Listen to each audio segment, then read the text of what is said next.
So ನಿಮ್ಮ ಮಕ್ಕಳ ಭವಿಷ್ಯ ಬಗ್ಗೆ ಯೋಚಿಸ್ತಾ ಇದ್ದೀರಾ? Olympiads, medical, engineering, so KVPO exam ಬಗ್ಗೆ ತಿಳ್ಕೊಬೇಕಾ? ಸೊ IIT, ನೀಟ್, KCET ಎಕ್ಸಾಮ್ಗೆ ಪ್ರಿಪೇರ್ ಆಗಬೇಕಾ?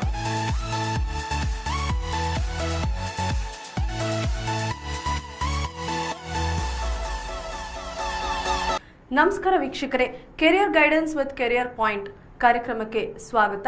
ನಾನು ಶಿವರಂಜನಿ. ನನ್ನೊಂದಿಗೆ ಇವತ್ತು ಕೆರಿಯರ್ ಪಾಯಿಂಟ್ನ ಮೈಸೂರಿನ ಅಸಿಸ್ಟೆಂಟ್ ಬ್ರಾಂಚ್ ಮ್ಯಾನೇಜರ್ ರವಿರಾಜ್ ಕಮತರ್ ಅವರಿದ್ದಾರೆ. ಸರ್, ನಿಮಗೆ ಕಾರ್ಯಕ್ರಮಕ್ಕೆ ಸ್ವಾಗತ. ಇತ್ತೀಚಿನ ಕಾಂಪಿಟೇಟಿವ್ ಯುಗದಲ್ಲಿ ಕ್ರಿಯೇಟಿವ್ ಹಾಗೆ ಮಕ್ಕಳ ಒಂದು ಬೌದ್ಧಿಕ ಬೆಳವಣಿಗೆಗೆ ಬಹಳ ಒತ್ತು ಕೊಡಲಾಗುತ್ತೆ. ಹಾಗೆ ಈ ಕೆರಿಯರ್ ಪಾಯಿಂಟ್ನ ವಿಶೇಷತೆಗಳೇನು, ಇಲ್ಲಿ ಯಾವೆಲ್ಲ ರೀತಿಯಾದಂತಹ ಒಂದು ಗೈಡೆನ್ಸ್ ಸಿಗುತ್ತೆ, ಯಾವೆಲ್ಲ ರೀತಿಯಾದಂತಹ ಒಂದು ಟ್ಯುಟೋರಿಯಲ್ಸ್ ಎಲ್ಲ ಸಿಗುತ್ತೆ ಅನ್ನೋದನ್ನ ನಾವಿವತ್ತು ರವಿರಾಜ್ ಅವ್ರ ಹತ್ರ ಕೇಳಿ ತಿಳ್ಕೊಳ್ಳೋಣ. ಸರ್, ಈಗ ಮೊದಲನೇದಾಗಿ ಕೆರಿಯರ್ ಪಾಯಿಂಟ್ ಅಂದ್ರೆ ಏನು?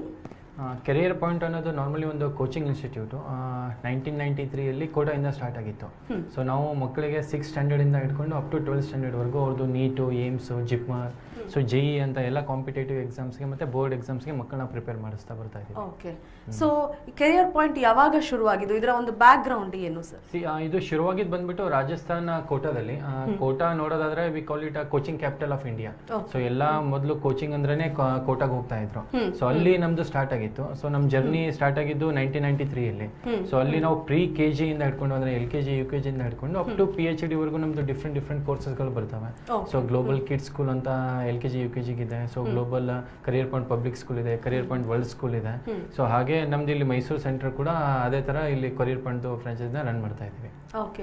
ಈಗ ನೀವು ಪ್ರೀ ಸ್ಕೂಲ್ ಇಂದ PhD ವರ್ಗು ನಿಮ್ಮಲ್ಲಿ ಕೋಚಿಂಗ್ಸ್ ಇದೆ ಅಂತ ಅಂದ್ರೆ, ಈಗ ಪ್ರೀ ಸ್ಕೂಲ್ ಅಂತ ಬಂದಾಗ ಇತ್ತೀಚಿನ ದಿನಗಳಲ್ಲಿ ನಮ್ಗೆಲ್ಲರಿಗೂ ಗೊತ್ತು, ಈಗಿನ ಯುಗ ನಡೀತಾ ಇರೋದೇ ಕಾಂಪಿಟೇಷನ್ ಮೇಲೆ. ಹಾಗೆ ಎಜುಕೇಶನ್ಗೆ ಬಹಳಷ್ಟು ಒತ್ತನ್ನ ಕೊಡ್ಲಾಗುತ್ತೆ. ಮಕ್ಕಳಿಗೆ ಒಂದು ಪ್ರೀ ಸ್ಕೂಲ್ ಅಥವಾ ಮಾಂಟೆಸರಿ ಅಂತ ನಾವೇನ್ ಹೇಳ್ತೀವಿ, ಅಲ್ಲಿಂದನೇ ಒಂದು ಕೋಚಿಂಗ್ ಶುರು ಆಗುತ್ತೆ ಅನ್ನೋದು ಎಲ್ಲರಿಗೂ ಗೊತ್ತಿರುವಂತಹ ವಿಷಯ. ಆದ್ರೆ ಈ ಪ್ರೀ ಸ್ಕೂಲ್ ಮಕ್ಕಳಿಗೆ ಅಂತ ಬಂದಾಗ ಯಾವ ರೀತಿಯಾದಂತಹ ಒಂದು ಕೋಚಿಂಗ್ ಇರುತ್ತೆ? ನಾರ್ಮಲಿ ಏನಾಗುತ್ತೆ ಅಂತಂದ್ರೆ, ನಾವು ಪ್ರೀ ಸ್ಕೂಲ್ ಅಂದಾಗ ಇಷ್ಟು ಅರ್ಲಿ ಏಜ್ ಅಲ್ಲಿ ಕಾಂಪಿಟೇಷನ್ ಬೇಕಾ ಅನ್ನೋದೆಲ್ಲ ಪೇರೆಂಟ್ ಎಲ್ಲ ಸಹಜವಾಗಿ ಮೂಡೋ ಒಂದು ಪ್ರಶ್ನೆ ಆಗಿರುತ್ತೆ. ಸೊ ಪ್ರೀ ಸ್ಕೂಲ್ ಅಲ್ಲಿ ಇವಾಗ ಏನಾಗುತ್ತೆ ಅಂದ್ರೆ, ನಾವು ಮುಂದೆ ಹೋಗಿ ಏನ್ ಮಾಡ್ಬೇಕು ಅಂತೀವಿ ಅದಕ್ಕೆ ನಾವು ಮೊದಲೇ ಪ್ರಿಕಾಷನ್ಸ್ ಅಂತ ತಗೊಂತೀವಿ. ಸೊ ಸಿಮಿಲರ್ಲಿ ಮುಂದೆ ಹೋಗ್ಬಿಟ್ಟು ನಾನು ಇವಾಗ ಡಾಕ್ಟರ್ ಆಗ್ಬೇಕು ಅಂತಂದ್ರೆ, JEE ಇಂಜಿನಿಯರಿಂಗ್ ಆಗ್ಬೇಕು ಅಂತಂದ್ರೆ ಮೊದಲಿಂದಾನೇ ಪ್ರಿಪರೇಷನ್ ತುಂಬಾ ಅಗತ್ಯ ಆಗುತ್ತೆ. ಸೊ ತುಂಬಾ ಅಡ್ವಾನ್ಸ್ 1 ಸೆಕೆಂಡ್ ಸ್ಟ್ಯಾಂಡರ್ಡ್ ಅಲ್ಲಿ ಇದೇ ಹೋದ್ರು ಈ ಕೋಟಾದಲ್ಲೆಲ್ಲ ಬಂದ್ಬಿಟ್ಟು 6ನೇ ಕ್ಲಾಸಿಂದ ಮಕ್ಕಳಿಗೆ ಕಾಂಪಿಟೇಷನ್ ಸಿನಾರಿಯೋ ಸ್ಟಾರ್ಟ್ ಆಗುತ್ತೆ. ಅದೊಂದು ಕಾಂಪಿಟೇಷನ್ ಎನ್ವೈರನ್ಮೆಂಟ್ ಹೆಲ್ಪ್ ಆಗುತ್ತೆ ಮಕ್ಕಳಿಗೆ. ಯಾವ ತರ ನಾನು ಮುಂದೆ ಫೇಸ್ ಆಗುತ್ತೆ, ವರ್ಲ್ಡ್ ಹೇಗಿದೆ, ನನ್ನ ಕಾಂಪಿಟೇಷನ್ ಮುಂಚೆ ತರ ಓನ್ಲಿ ಮೈಸೂರಲ್ಲಿ ಕರ್ನಾಟಕದಾಗ್ಲಿ ಇಲ್ಲ. ನನ್ನ ಕಾಂಪಿಟೇಷನ್ ನಾವು ಇಲ್ಲಿ ಕುತ್ಕೊಂಡ್ಬಿಟ್ರೆ ಅಕ್ರಾಸ್ ಇಂಡಿಯಾ ಜೊತೆ ಮಕ್ಕಳ ಜೊತೆ ನಾವು ಕಾಂಪಿಟೇಷನ್ ಇರುತ್ತೆ. ಸೊ ಅದಕ್ಕೆ ರೆಡಿ ಆಗೋದಕ್ಕೆ ನಾವು ಮಕ್ಕಳಿಗೆ ಮುಂಚೆಯಿಂದನೇ ಪ್ರಿಪೇರ್ ಆಗ್ತಾ ಬರ್ತೀವಿ. ಓಕೆ. ಸೊ ನಿಮ್ಮಲ್ಲಿ ನಿಮ್ಮ ಪ್ರಕಾರ ಪ್ರೀ ಸ್ಕೂಲ್ ಇಂದನೇ ನೆಕ್ಸ್ಟ್ ಒಂದು ಏನು ಕೋರ್ಸ್ ಅನ್ನ ತಗೊಳ್ಬಹುದು ಅಂತದಕ್ಕೆ ಪ್ರೀ ಸ್ಕೂಲ್ ಇಂದನೇ ನೀವು ರೆಡಿ ಮಾಡ್ತೀರಾ ಅನ್ನುವಂಥದ್ದು? ಪ್ರೀ ಸ್ಕೂಲಿಗೆ ಆ ತರ ಎಕ್ಸಾಮ್ಸ್ ಗಳಿಗೆ ಅವ್ರ IQ ಲೆವೆಲ್ ತಕ್ಕಂಗೆ, ಅವ್ರ ಏಜ್ ತಕ್ಕಂಗೆ. ಸೊ ಈಗ ನಾರ್ಮಲಿ ಒಬ್ಬ 8th ಸ್ಟ್ಯಾಂಡರ್ಡ್ ಹುಡುಗಂಗೆ ನಾವು ಯಾವ್ದು 11th, 12th ಅಲ್ಲಿ ಇರೋದನ್ನ ಹೇಳ್ಕೊಡೋದಿಲ್ಲ. 8th ಸ್ಟ್ಯಾಂಡರ್ಡ್ ಅಲ್ಲೇ ಅವ್ನಿಗೆ ಏನ್ ಗೊತ್ತಿರಬೇಕು. ಇವಾಗ ಎಲ್ಲ ಥಿಯರಿ ಎಕ್ಸಾಮ್ಸ್ ಗಳ ಬಗ್ಗೆ ಜಾಸ್ತಿ ಕಾನ್ಸಂಟ್ರೇಟ್ ಮಾಡ್ತಾರೆ. ನಾವು ಇವಾಗ ಮಲ್ಟಿಪಲ್ ಚಾಯ್ಸ್ ಕ್ವಶನ್ ಗೆ ಇಂಪಾರ್ಟೆನ್ಸ್ ನ ಕೊಡ್ತೀವಿ. ಸೊ ದಟ್ ಮಕ್ಕಳಿಗೆ ಇವಾಗ ಎಲ್ಲ ಎಂಟ್ರೆನ್ಸ್ ಎಕ್ಸಾಮ್ ಬಂದ್ಬಿಟ್ಟು MCQs ಇದೆ, ಅಲ್ಲಿ ನೆಗೆಟಿವ್ ಮಾರ್ಕಿಂಗ್ ಎಲ್ಲ ಇರುತ್ತೆ. ಸೊ ಅದೇ ತರ ಎನ್ವೈರನ್ಮೆಂಟ್ ನಾನು 8th, 9th ಅಲ್ಲಿ ಕೊಟ್ಟಾಗ ಮಕ್ಕಳಿಗೆ ಸೊ ಅವ್ರ ಮುಂದೆ ಆಗ್ಬೋದಾದ ಏನೇನು ಅಡೆತಡೆಗಳು ಇರುತ್ತೆ, ಅವ್ರ ಏನ್ ವೀಕ್ನೆಸ್ ಇರುತ್ತೆ, they will come out of it. So ಅದಕ್ಕೆ ಅವರಿಗೆ ಸಫಿಶಿಯಂಟ್ ಟೈಮ್ ಸಿಗುತ್ತೆ ಆಚೆ ಬರೋದಕ್ಕೆ. ಸೊ ಹಾಗಾಗಿ 8th ಸ್ಟ್ಯಾಂಡರ್ಡ್ ಇಂದನೇ ನಾವು ಕಾಂಪಿಟೇಟಿವ್ ಎನ್ವೈರನ್ಮೆಂಟ್ ಬಗ್ಗೆ ಮಕ್ಕಳನ್ನ ಟ್ರೈನಿಂಗ್ ಕೊಡ್ತಾ ಹೋಗ್ತೀವಿ. ಓಕೆ ಸರ್, ಈಗ ಒಂದು ಹಂತ ಅಂದಾಗ ನಾವು 10th ಅನ್ನುವಂಥದ್ದು ಒಂದು ತುಂಬಾ ಇಂಪಾರ್ಟೆಂಟ್ ಸ್ಟೇಜ್, ಎಲ್ಲರ ಒಂದು ಇಂಪಾರ್ಟೆಂಟ್ ಫೇಸ್ ಎಲ್ಲರ ಲೈಫ್ ಅಲ್ಲಿ. ಸೊ ಈಗ ಮೈಸೂರಲ್ಲಿ ಫಾರ್ ಎಕ್ಸಾಂಪಲ್, ಈಗ ನಿಮ್ದು ಬಹಳಷ್ಟು ಬ್ರಾಂಚ್ಗಳಿದೆ. ಈಗ ಮೈಸೂರಲ್ಲಿ ಇರುವಂತಹ ಬ್ರಾಂಚ್ ಯಾವ ಲೆವೆಲ್ ಇಂದ ಒಂದು ಈ ಟ್ಯೂಟೋರಿಯಲ್ಸ್ ಅಥವಾ ಒಂದು ಗೈಡೆನ್ಸ್ ಅನ್ನ ಸ್ಟಾರ್ಟ್ ಮಾಡುತ್ತೆ? ಮೈಸೂರು ಕರಿಯರ್ ಪಾಯಿಂಟ್ ಬ್ರಾಂಚ್ ಬಗ್ಗೆ ಹೇಳೋದಾದ್ರೆ, ನಾವು ಸ್ಟಾರ್ಟ್ ಮಾಡಿದ್ದು ನಮ್ಮ ಜರ್ನಿನ 2017 ಅಲ್ಲಿ. 2017 ಅಲ್ಲಿ ಇದೊಂದು ಕಾರ್ಪೊರೇಟ್ ಬ್ರಾಂಚ್ ಕೋಟಾ ಅವರು ಇಲ್ಲಿ ಸ್ಟಾರ್ಟ್ ಮಾಡೋದು. ನಾರ್ಮಲಿ ಏನಾಗ್ತಾ ಇತ್ತು, ಮುಂಚೆ ನಾವು PU ಬರ್ತಿದ್ದಂಗೆ ಸೊ ಕೋಚಿಂಗ್ ನ ಹುಡುಕೊಂಡು ನಾವು ಬೇರೆ ಕಡೆ ಹೋಗ್ತಾ ಇದ್ವಿ. ಮೈಸೂರ ಬಗ್ಗೆ ಮಾತಾಡೋದಾದ್ರೆ, ಸೊ ತುಂಬಾ ಜನ ಕೋಟಾಗ ಹೋಗ್ತಾ ಇದ್ರು, ಇಲ್ಲ ಅಂದ್ರೆ ಬೆಂಗಳೂರಿಗೆ ಹೋಗ್ತಾ ಇರೋರು ಅಥವಾ ಮಂಗಳೂರಿಗೆ ಹೋಗ್ತಾ ಇರೋರು. ಸೊ ಆ ತರ ಸಿಚುವೇಶನ್ ಮೈಸೂರಲ್ಲಿ ಇತ್ತು ಒಂದು 2-3 years ಹಿಂದೆ ನೀವು ನೋಡಿದಾಗ. ಸೊ ಇವಾಗ ಏನಾಗಿದೆ, ನಾರ್ಮಲಿ ಗರ್ಲ್ ಚೈಲ್ಡ್ ಬಂದಾಗ ಪೇರೆಂಟ್ ಆಚೆ ಕಲಿಸೋದಕ್ಕೆ ಹಿಂದೆ ಮುಂದೆ ನೋಡ್ತಾರೆ. ಆ ತರ ಶಿಕ್ಷಣದಿಂದ ಅವ್ರು ವಂಚಿತ ಆಗ್ತಾ ಇತ್ತು. ಸೊ ಹಾಗಾಗಿ ಕರಿಯರ್ ಪಾಯಿಂಟ್ ಏನ್ ಮಾಡ್ತಾ ಇದೆ, ಅಕ್ರಾಸ್ ಸೌತ್ ಇಂಡಿಯಾ, ಮುಂಚೆ ನಾರ್ತ್ ಇಂಡಿಯಾ ಇಂದ ಇವಾಗ ಸೌತ್ ಇಂಡಿಯಾಕ್ಕೆ ತನ್ನ ಬ್ರಾಂಚಸ್ ನ ಎಕ್ಸ್ಪ್ಯಾಂಡ್ ಮಾಡ್ತಾ ಬರ್ತಾ ಇದೆ. ಸೊ ಹೀಗೆ ನಾವು 2.5 year ಹಿಂದೆ ಮೈಸೂರಲ್ಲಿ ಕೂಡ ಅವ್ರು ಬ್ರಾಂಚ್ ಸ್ಟಾರ್ಟ್ ಮಾಡಿದ್ರು. ಮೈಸೂರಲ್ಲಿ ನಾವು ಸ್ಟ್ರಿಕ್ ಆಗಿರೋದು 8th ಸ್ಟ್ಯಾಂಡರ್ಡ್ ಇಂದ 12th ಸ್ಟ್ಯಾಂಡರ್ಡ್ ವರೆಗೆ. ಸೊ 8th ಸ್ಟ್ಯಾಂಡರ್ಡ್ ಅಲ್ಲಿ ನಾವು ಏನ್ ಮಾಡ್ತೀವಿ ಅಂದ್ರೆ, ನಾರ್ಮಲಿ ಮಕ್ಕಳಿಗೆ ಅವ್ರದ್ದು ಬೋರ್ಡ್ ಎಕ್ಸಾಮ್ ಸೈನ್ಸ್ ಮ್ಯಾಥ್ಸ್ ಬಂದ್ಬಿಟ್ಟು core subject. So science maths exam ಬಗ್ಗೆ ನಾವು ಟೀಚಿಂಗ್ ಕೊಡ್ತೀವಿ. ಅದ್ರ ಜೊತೆಗೆ ಥಿಯರಿ ಎಕ್ಸಾಮ್ಸ್ ಎಕ್ಸಾಮ್ಸ್ಗಳಿಗೆ ಕೂಡ ಪ್ರಿಪೇರ್ ಮಾಡಿಸ್ತೀವಿ ಮಕ್ಕಳನ್ನ. ಸೊ ಅದರಿಂದ 11th 12th ಅಲ್ಲಿ ಅವ್ರದ್ದು ಬೋರ್ಡ್ ಎಕ್ಸಾಮ್ ಪ್ಲಸ್ PCB और PCM. ಸೊ ಇಂಜಿನಿಯರಿಂಗ್ ಹೋಗೋ ಮಕ್ಕಳಿಗೆ PCM ಆಗ್ಬೋದು ಅಥವಾ ಮೆಡಿಕಲ್ ಕಡೆ ಹೋಗೋ ಮಕ್ಕಳಿಗೆ PCB ಆಗಿರ್ಬೋದು. ಸೊ ಆ ಥರ ಎರಡು ಮಕ್ಕಳಿಗೆ ನಾವು ಟ್ರೈನ್ ಅಪ್ ಮಾಡ್ಕೊಡ್ತಾ ಇದ್ದೀವಿ. ಓಕೆ. ಸೊ ನಿಮ್ಮಲ್ಲಿ ನೀಟ್ ಇದೆ, KSET ಇದೆ, JEE ಇದೆಲ್ಲದ್ರ ಕುರಿತು ಕೂಡ ನಿಮ್ಮಲ್ಲಿ ಒಂದು ಗೈಡೆನ್ಸ್ ಅಥವಾ ಏನು ಎಲ್ಲ ಇದೆ ಅಲ್ವಾ? ಸೊ ಹಾಗಾಗಿ ಇದರ ಡೀಟೇಲ್ಸ್ ನಾರ್ಮಲಿ ಏನಾಗುತ್ತೆ ಅಂದ್ರೆ ಯಾವುದೇ ಒಬ್ಬ ಸ್ಟೂಡೆಂಟ್ 10th ಸ್ಟ್ಯಾಂಡರ್ಡ್ ಮುಗಿಸ್ಕೊಂಡು ಅವ್ನು 11th ಬರ್ತಾ ಇದ್ದಾನೆ ಅಂತಂದಾಗ ಸೊ ಮಗುಗೆ ಕನ್ಫ್ಯೂಷನ್ ಇರುತ್ತೆ. ನಾನು ಇಂಜಿನಿಯರಿಂಗ್ ಕಡೆ ಹೋದ್ರೆ ನನಗೆ ಉತ್ತಮ ಭವಿಷ್ಯ ಇದೆನಾ ಅಥವಾ ನಾನು ಮೆಡಿಕಲ್ ಕಡೆ ಹೋದಾಗ ಉತ್ತಮ ಭವಿಷ್ಯ ಇದೆನಾ ಅಂತ ಅಂದ್ಬಿಟ್ಟು ಸೊ ಅವ್ನಿಗೆ ಕರೆಕ್ಟಾಗಿ ಪ್ರಾಪರಾಗಿ ಗೈಡೆನ್ಸ್ ಬೇಕು. ಆ ಸ್ಟೇಜಲ್ಲಿ ನರ್ಚರ್ ಮಾಡೋದು ತುಂಬ ಪ್ರೊಸೆಸ್ ಇರುತ್ತೆ. ಸೊ ನಮ್ಮ ಹತ್ರ ಏನು ಮಾಡ್ತೀವಿ ಅಂತಂದ್ರೆ ನಾವು ಎಲ್ಲ ಎಕ್ಸಾಮ್ಗಳ ಬಗ್ಗೆ ಸೊ ತಿಳ್ಕೊಂಡಿರೋ ಕೌನ್ಸಿಲರ್ಸ್ನ ಟ್ರೈನ್ ಅಪ್ ಮಾಡಿರ್ತೀವಿ. ಅದು ಯಾವುದೇ ಥರ ಪೇರೆಂಟು ನಮ್ಮ ಆಫೀಸಿಗೆ ಚೆಕ್ ಇನ್ ಆದಾಗ ಸೊ ಅವ್ರಿಗೆ ನಾವು ಮಕ್ಕಳಿಗೆ ಏನು ಮಾಡ್ತೀವಿ, ಮೊದಲು ಡಿಫ್ರೆನ್ಸ್ ಹೇಳ್ತೀವಿ by looking into their mark sheet. So ಇವಾಗ ಒಬ್ಬ 11th ನಾವು blindly I cannot tell them ನೀನು ಇಂಜಿನಿಯರಿಂಗ್ ಮಾಡು ಅಥವಾ ನೀನು ಡಾಕ್ಟರ್ ಕಡೆ ಹೋಗು ಅಂತ. ಮೊದಲು ಅವ್ನ ಸ್ಟ್ರೆಂತ್ ಏನು, ವೀಕ್ನೆಸ್ ಏನು ಅಂತ ನಾವು ತಿಳ್ಕೊಬೇಕಾಗುತ್ತೆ. ಸೊ ಆ ಸ್ಟ್ರೆಂತ್ ವೀಕ್ನೆಸ್ ಯಾವ ತರ ತಿಳ್ಕೊಂತೀವಿ ಅಂತಂದ್ರೆ ಅವ್ರದ್ದು ಮಾರ್ಕ್ ಶೀಟ್. ಸೊ ಸೈನ್ಸ್ ಅಲ್ಲಿ ಏನ್ ಸ್ಕೋರ್ ಮಾಡಿದಾನೆ, ಸೊ ಬಯಾಲಜಿಲಿ ಏನ್ ಸ್ಕೋರ್ ಮಾಡಿದಾನೆ, ಮ್ಯಾಥ್ಸ್ ಅಲ್ಲಿ ಏನ್ ತಗೊಂಡಿದ್ದಾನೆ. ಸೊ ಇದರಿಂದ ಒಂದು ಫೇರ್ ಐಡಿಯಾ ಸಿಗುತ್ತೆ ಆ ಸ್ಟೂಡೆಂಟ್ ಏರಿಯಾಸ್ ಆಫ್ ಇಂಟ್ರೆಸ್ಟ್ ಏನಿದೆ ಅಂತ. ಈವನ್ ಸಿಮಿಲರ್ಲಿ ಕ್ಯಾರೆಕ್ಟರಿಸ್ಟಿಕ್ ಬಗ್ಗೆ ಮಾತಾಡೋದಾದ್ರೆ ಈಗ ಒಬ್ಬ ಮಗು ಇರ್ತಾನೆ, ತುಂಬಾ ಮೈಲ್ಡ್ ಆಗಿರ್ತಾನೆ, ಜಾಸ್ತಿ ಫ್ರೆಂಡ್ ಜೊತೆ ಬೆರೆಯೋದಿಲ್ಲ, ಅವನಾಯ್ತು ಅವ್ನ ಸ್ಟಡೀಸ್ ಆಯ್ತು. ಕೆಲವೊಂದು ಮಕ್ಕಳು ಇರ್ತಾರೆ ಸ್ಟಡಿ ಜೊತೆಗೆ ಆಟ ಪಾಠಗಳಲ್ಲಿ ಎಕ್ಸ್ಟ್ರಾ ಕರಿಕ್ಯುಲರ್ ಆಕ್ಟಿವಿಟೀಸ್ ಅಲ್ಲಿ ತುಂಬಾ ಭಾಗವಹಿಸ್ತಾರೆ. ಸೊ ಆ ತರ ನೀವು ಡಿಸ್ಟಿಂಗ್ವಿಶ್ ಮಾಡಿದಾಗ when we talk about doctors ತುಂಬಾ ಡೀಸೆಂಟ್ ಆಗಿರ್ತಾರೆ. ಸೊ ಎಷ್ಟು ಹೋಗ್ತೀವಿ ಅಷ್ಟು ಬರ್ಕೊಟ್ಟೆ, ಅದ್ರ ಮುಂದೆ ಜಾಸ್ತಿ ಮಾತಾಡಕ್ ಹೋಗೋದಿಲ್ಲ. ಸೊ ಈ ತರ ಕ್ಯಾರೆಕ್ಟರಿಸ್ಟಿಕ್ಸ್ ಮಕ್ಕಳು ಈ ತರ ಪ್ರೊಫೆಷನ್ ಅಲ್ಲಿ ತುಂಬಾನೇ ಹೆಲ್ಪ್ ಆಗುತ್ತೆ. ಸೊ ನೀವು ಇಂಜಿನಿಯರಿಂಗ್ಸ್ ಗಳ ನೋಡಿದಾಗ ಏನಾಗುತ್ತೆ, ಅವ್ರು ಸ್ವಲ್ಪ ರಫ್ ಅಂಡ್ ಟಫ್ ಆಗಿರ್ತಾರೆ, ಫೀಲ್ಡ್ ವರ್ಕ್ ಕೂಡ ಇರೋದ್ರಿಂದ. ಸೊ ನಾವು ಆ ತರ ಮಕ್ಕಳಿಗೆ ಅದನ್ನ ಕೂಡ ನಾವು ನೋಡ್ತೀವಿ. ಸೊ ಅವ್ರ ತರ ಕ್ಯಾರೆಕ್ಟರ್ ಏನಿದೆ, ಅವ್ನು ಯಾವ ತರ ಓಪನ್ ಅಪ್ ಆಗ್ತಾ ಇದ್ದಾನೆ ನಮ್ಮ ಎಂಪ್ಲಾಯಿಗಳ ಜೊತೆಗೆ ಮಾತಾಡ್ಬೇಕಾದ್ರೆ, ಅವ್ನ ಮಾರ್ಕ್ಸ್ ಎದ್ರಲ್ಲಿ ಸ್ಟ್ರಾಂಗ್ ಇದೆ ಅಂತ ಅಂದ್ಬಿಟ್ಟು ಸೊ ಅದೆಲ್ಲ ತಗೊಂಡ್ಬಿಟ್ಟು ಕೆಲವೊಂದು ಕ್ರಾಸ್ ಕ್ವಶನ್ ಹಾಕ್ತಿವಿ. ಸೊ ಒಂದು ಏರಿಯಾಸ್ ಆಫ್ ಇಂಟ್ರೆಸ್ಟ್ ಎಷ್ಟು ಡೆಪ್ತ್ ಅಲ್ಲಿ ಒಂದು ನಾಲೆಜ್ ನ ಇದು ತಗೊಂತಾನೆ ಅಂತ. ನಾರ್ಮಲಿ ಮಕ್ಕಳು ಗಿಳಿಪಾಠ ಮಾಡೋದು ತುಂಬಾ ಜಾಸ್ತಿ. ಸೊ ಗಿಳಿಪಾಠ ನೋಡ್ಕೊಂಡ್ಬಿಟ್ಟು ನೆನಪಲ್ಲಿ ಇಟ್ಕೊಂಡಿರ್ತಾರೆ, ಬಟ್ ಎಕ್ಸ್ಪ್ರೆಸ್ ಮಾಡಕ್ ಗೊತ್ತಾಗಲ್ಲ ಅವರು, ಯಾಕೆ ಓನ್ಲಿ ರಿಟರ್ನ್ ಕಮ್ಯುನಿಕೇಶನ್ ಅಲ್ಲಿ ಮಾಡ್ಬೋದು. ಸೊ ಅದನ್ನೆಲ್ಲ ನೋಡ್ಬಿಟ್ಟು ನಾವು ಮಕ್ಳಿಗೆ ಗೈಡ್ ಮಾಡ್ತಾ ಬರ್ತೀವಿ. ಸೊ ಈಗ ನೀವು ನೀಟ್ ಬಗ್ಗೆ ಕೇಳಿದ್ರೆ, ನೀಟ್ ಬಗ್ಗೆ ಹೇಳೋದಾದ್ರೆ ಮುಂಚೆ KSET ಇತ್ತು. KSET ಅಲ್ಲಿ ನಾವು ಒಂದು KSET ಎಕ್ಸಾಮ್ ಬರೆದ್ರೆ ಅವರೇ ಫಿಸಿಕ್ಸ್, ಕೆಮಿಸ್ಟ್ರಿ, ಬಯಾಲಜಿ ತಗೊಂಡ್ಬಿಟ್ಟು ಮೆಡಿಕಲ್ ರ್ಯಾಂಕಿಂಗ್ ಕೊಡೋರು, ಫಿಸಿಕ್ಸ್, ಕೆಮಿಸ್ಟ್ರಿ, ಮ್ಯಾಥಮೆಟಿಕ್ಸ್ ತಗೊಂಡು ಇಂಜಿನಿಯರಿಂಗ್ ರ್ಯಾಂಕಿಂಗ್ ಕೊಡೋರು. ಸೊ ಇವಾಗ ಆ ತರ ಇಲ್ಲ ಸಿನಾರಿಯೋ. 2016 ಆದ್ಮೇಲೆ ನೀಟ್ ಅಂತ ಒಂದು ಬಾಡಿ ಬಂತು ಸೆಂಟ್ರಲ್ ಗೌರ್ಮೆಂಟ್ ಆಫ್ ಇಂಡಿಯಾ ಇಂದ. ಸೊ ಅಕ್ರಾಸ್ ಇಂಡಿಯಾದಲ್ಲಿ ಮೆಡಿಕಲ್ ಡಾಕ್ಟರ್ ಆಗಬೇಕು ಅಂತಂದ್ರೆ ಒಂದೇ ಎಕ್ಸಾಮು, ಅದು ನೀಟು. ಸೊ ನೀಟ್ ಎಂಟ್ರೆನ್ಸ್ ನಾವು ಪಾಸ್ ಆಗಲೇಬೇಕು if you belongs to Karnataka, if you belong to Andhra, if you belong to Madhya Pradesh. So irrespective of any states of India ನಾವು ಆ ಎಕ್ಸಾಮ್ ಬರೆದ್ರೇನೆ ನಾವು ಡಾಕ್ಟರ್ ಆಗಕ್ಕೆ MBBS ಕಾಲೇಜಲ್ಲಿ ಹೋಗಕ್ಕೆ ಸಾಧ್ಯ. ಸೊ ಹಾಗಾಗಿ ಆ ನೀಟ್ ಬಂದ್ಬಿಟ್ಟಿದೆ ಇವಾಗ. ಸೊ ಕಾಂಪಿಟೇಷನ್ ಮುಂಚೆ ನಮ್ಮ ಕಾಂಪಿಟೇಷನ್ ಕರ್ನಾಟಕ ಮಕ್ಕಳ ಜೊತೆ ಇತ್ತು. ಇವಾಗ ಸೇಮ್ ಮಕ್ಕಳ ಕಾಂಪಿಟೇಷನ್ ಏನಾಗಿದೆ, student competition across India level ಆಗಿ ಹೋಗ್ಬಿಟ್ಟಿದೆ. ಸೊ ಆ ತರ ಎಕ್ಸಾಮ್ಸ್ಗಳಿಗೆಲ್ಲ ನಾವು ಕೋಚಿಂಗ್ ಕೊಡ್ತಾ ಬರ್ತೀವಿ. ಸೊ ಇದು national eligibility cum entrance test ಅಂತ. ಸೊ ಡಾಕ್ಟರ್ ಆಗಬೇಕು ಅಂತಂದ್ರೆ this is one of the gateway to enter into MBBS colleges. So ಆ ಥರ ಇದೆ. ಸೊ ಅಬೌಟ್ JEE ಬಗ್ಗೆ ಮಾತಾಡೋದಾದ್ರೆ, ಸೊ JEE ಅಂದ್ರೆ ಜಾಯಿಂಟ್ ಎಂಟ್ರೆನ್ಸ್ ಎಕ್ಸಾಮಿನೇಷನ್ ಅಂತ. ಸೊ ಅದರಲ್ಲಿ ಮೇನ್ಸ್ ಮತ್ತೆ ಅಡ್ವಾನ್ಸ್ ಅಂತ 2 ಲೆವೆಲ್ ಆಗಿ ಬರುತ್ತೆ. ಸೊ ಮೇನ್ಸ್ ಅಲ್ಲಿ ಬಂದ್ಬಿಟ್ಟು ನಾರ್ಮಲಿ ಇದು ಇರುತ್ತೆ, PCM ಮೇಲೆ ಕ್ವಶನ್ಸ್ಗಳು ಬರ್ತಾ ಹೋಗ್ತವೆ. ಸೊ PCM ಅಲ್ಲಿ MCQ ಕ್ವಶನ್ ಇರುತ್ತೆ, ಅದೇ +1, +4 ಮಾರ್ಕ್ಸ್, -1 ಮಾರ್ಕ್ಸ್ ಅಂತ ಸಿಸ್ಟಮ್ಸ್ ಇರುತ್ತೆ. ಸೊ ಅದರಲ್ಲಿ ಪಾಸ್ ಆದ್ರೆ ಲೈಕ್ IIT ಅಂತ ನೀವು ಕೇಳಿರ್ತೀರಾ, ಇಂಡಿಯನ್ ಇನ್ಸ್ಟಿಟ್ಯೂಟ್ ಆಫ್ ಟೆಕ್ನಾಲಜಿ ಆಗಿರ್ಬೋದು, ನ್ಯಾಷನಲ್ ಇನ್ಸ್ಟಿಟ್ಯೂಟ್ ಆಫ್ ಟೆಕ್ನಾಲಜಿ ಆಗಿರ್ಬೋದು. ಸೊ ಈ ತರ ಎಲ್ಲ ಎಕ್ಸಾಮ್ಸ್ಗಳಲ್ಲಿ ನಾವು ಎಂಟ್ರಿ ಆಗಬೇಕು ಅಂತಂದ್ರೆ this is one of the entrance examination. So similarly ಇಂಜಿನಿಯರಿಂಗ್ಗೆ ಎಂಟ್ರೆನ್ಸ್ಗೆ KCET ಕೂಡ ಇದೆ, KSET ಎಕ್ಸಾಮ್ ಕೂಡ ಇದೆ. KSET ಅಲ್ಲಿ ಬರೆಯೋದ್ರಿಂದ ಏನಾಗುತ್ತೆ ಅಂತಂದ್ರೆ will be restricted to Karnataka.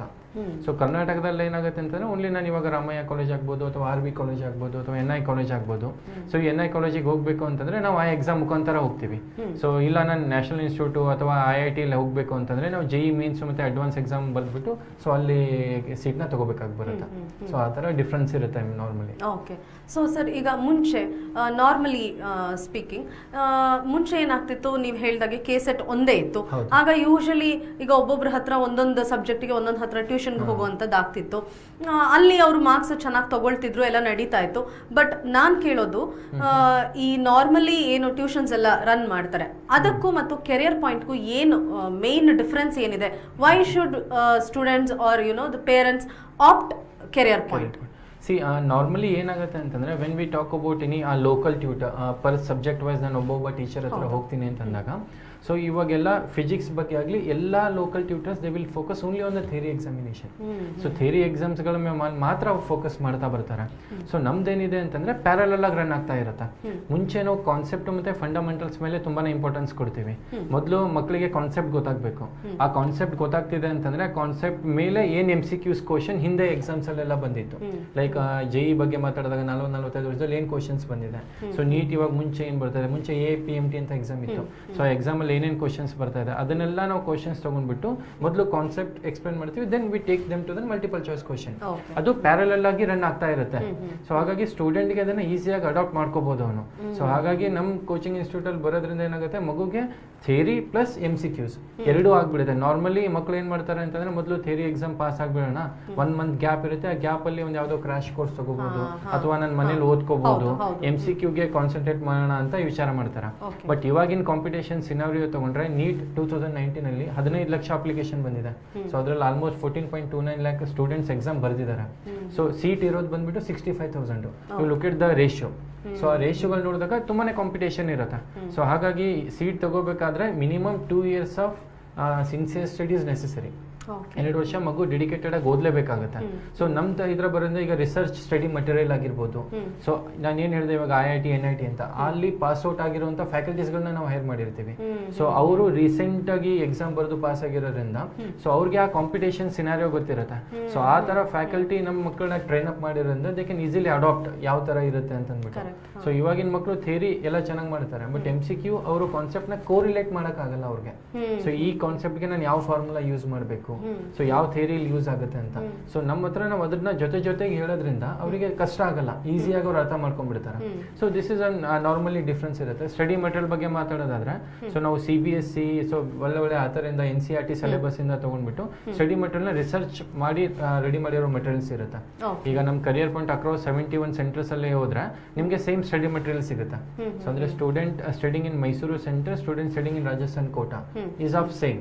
So material ಆಗಿರ್ಬೋದು ಅಥವಾ ಕ್ವಶನ್ ಪೇಪರ್ಸ್ ಆಗಿರ್ಬೋದು, how we frame questions most important ಆಗುತ್ತೆ. ಸೊ ನಾರ್ಮಲಿ ಇವಾಗ ನಾನು ಲೆಕ್ಚರ್ ಆಗಿ ನಾನೇ ಪಾಠ ಮಾಡ್ತಾ ಇದ್ದೀನಿ. ಸೊ ನಾನೇ ಕ್ವಶನ್ ಪೇಪರ್ ತೆಗಿತಾ ಇದ್ದೀನಿ. ನಾನು ಏನ್ ಪಾಠ ಮಾಡಿರ್ತೀನೋ ಅದ್ರ ಬಗ್ಗೆನೇ ಕ್ವಶನ್ ಪೇಪರ್ ತೆಗಿತೀನಿ. ಅದೇ ಕ್ವಶನ್ ಪೇಪರ್ ನನಗೆ ರಿಸರ್ಚ್ ಟೀಮ್ ಇಂದ ಒಳ್ಳೆ ಎಕ್ಸ್ಪೀರಿಯನ್ಸ್ಡ್ ಫ್ಯಾಕಲ್ಟಿಯಿಂದ ಬಂದಾಗ ಸೊ ಮಗುಗೆ ಗೊತ್ತಾಗಲ್ಲ ಏನ್ ಡೆಪ್ತ್ ಕ್ವಶನ್ಸ್ ಬರ್ಬೋದು ಅಂತ. It's kind of N surprise test normally ಹೇಗೆ ಮೇನ್ ಎಕ್ಸಾಮ್ ನ ಅಟೆಂಪ್ಟ್ ಮಾಡ್ತೀವಿ ಅಂತ. ಸೊ ಆ ತರ ಎಕ್ಸಾಮ್ಸ್ ಎನ್ವೈರನ್ಮೆಂಟ್ ನಾವು ಯೂನಿಟ್ ಟೆಸ್ಟ್ ಇಂದಾನೆ ಸ್ಟಾರ್ಟ್ ಮಾಡ್ತೀವಿ.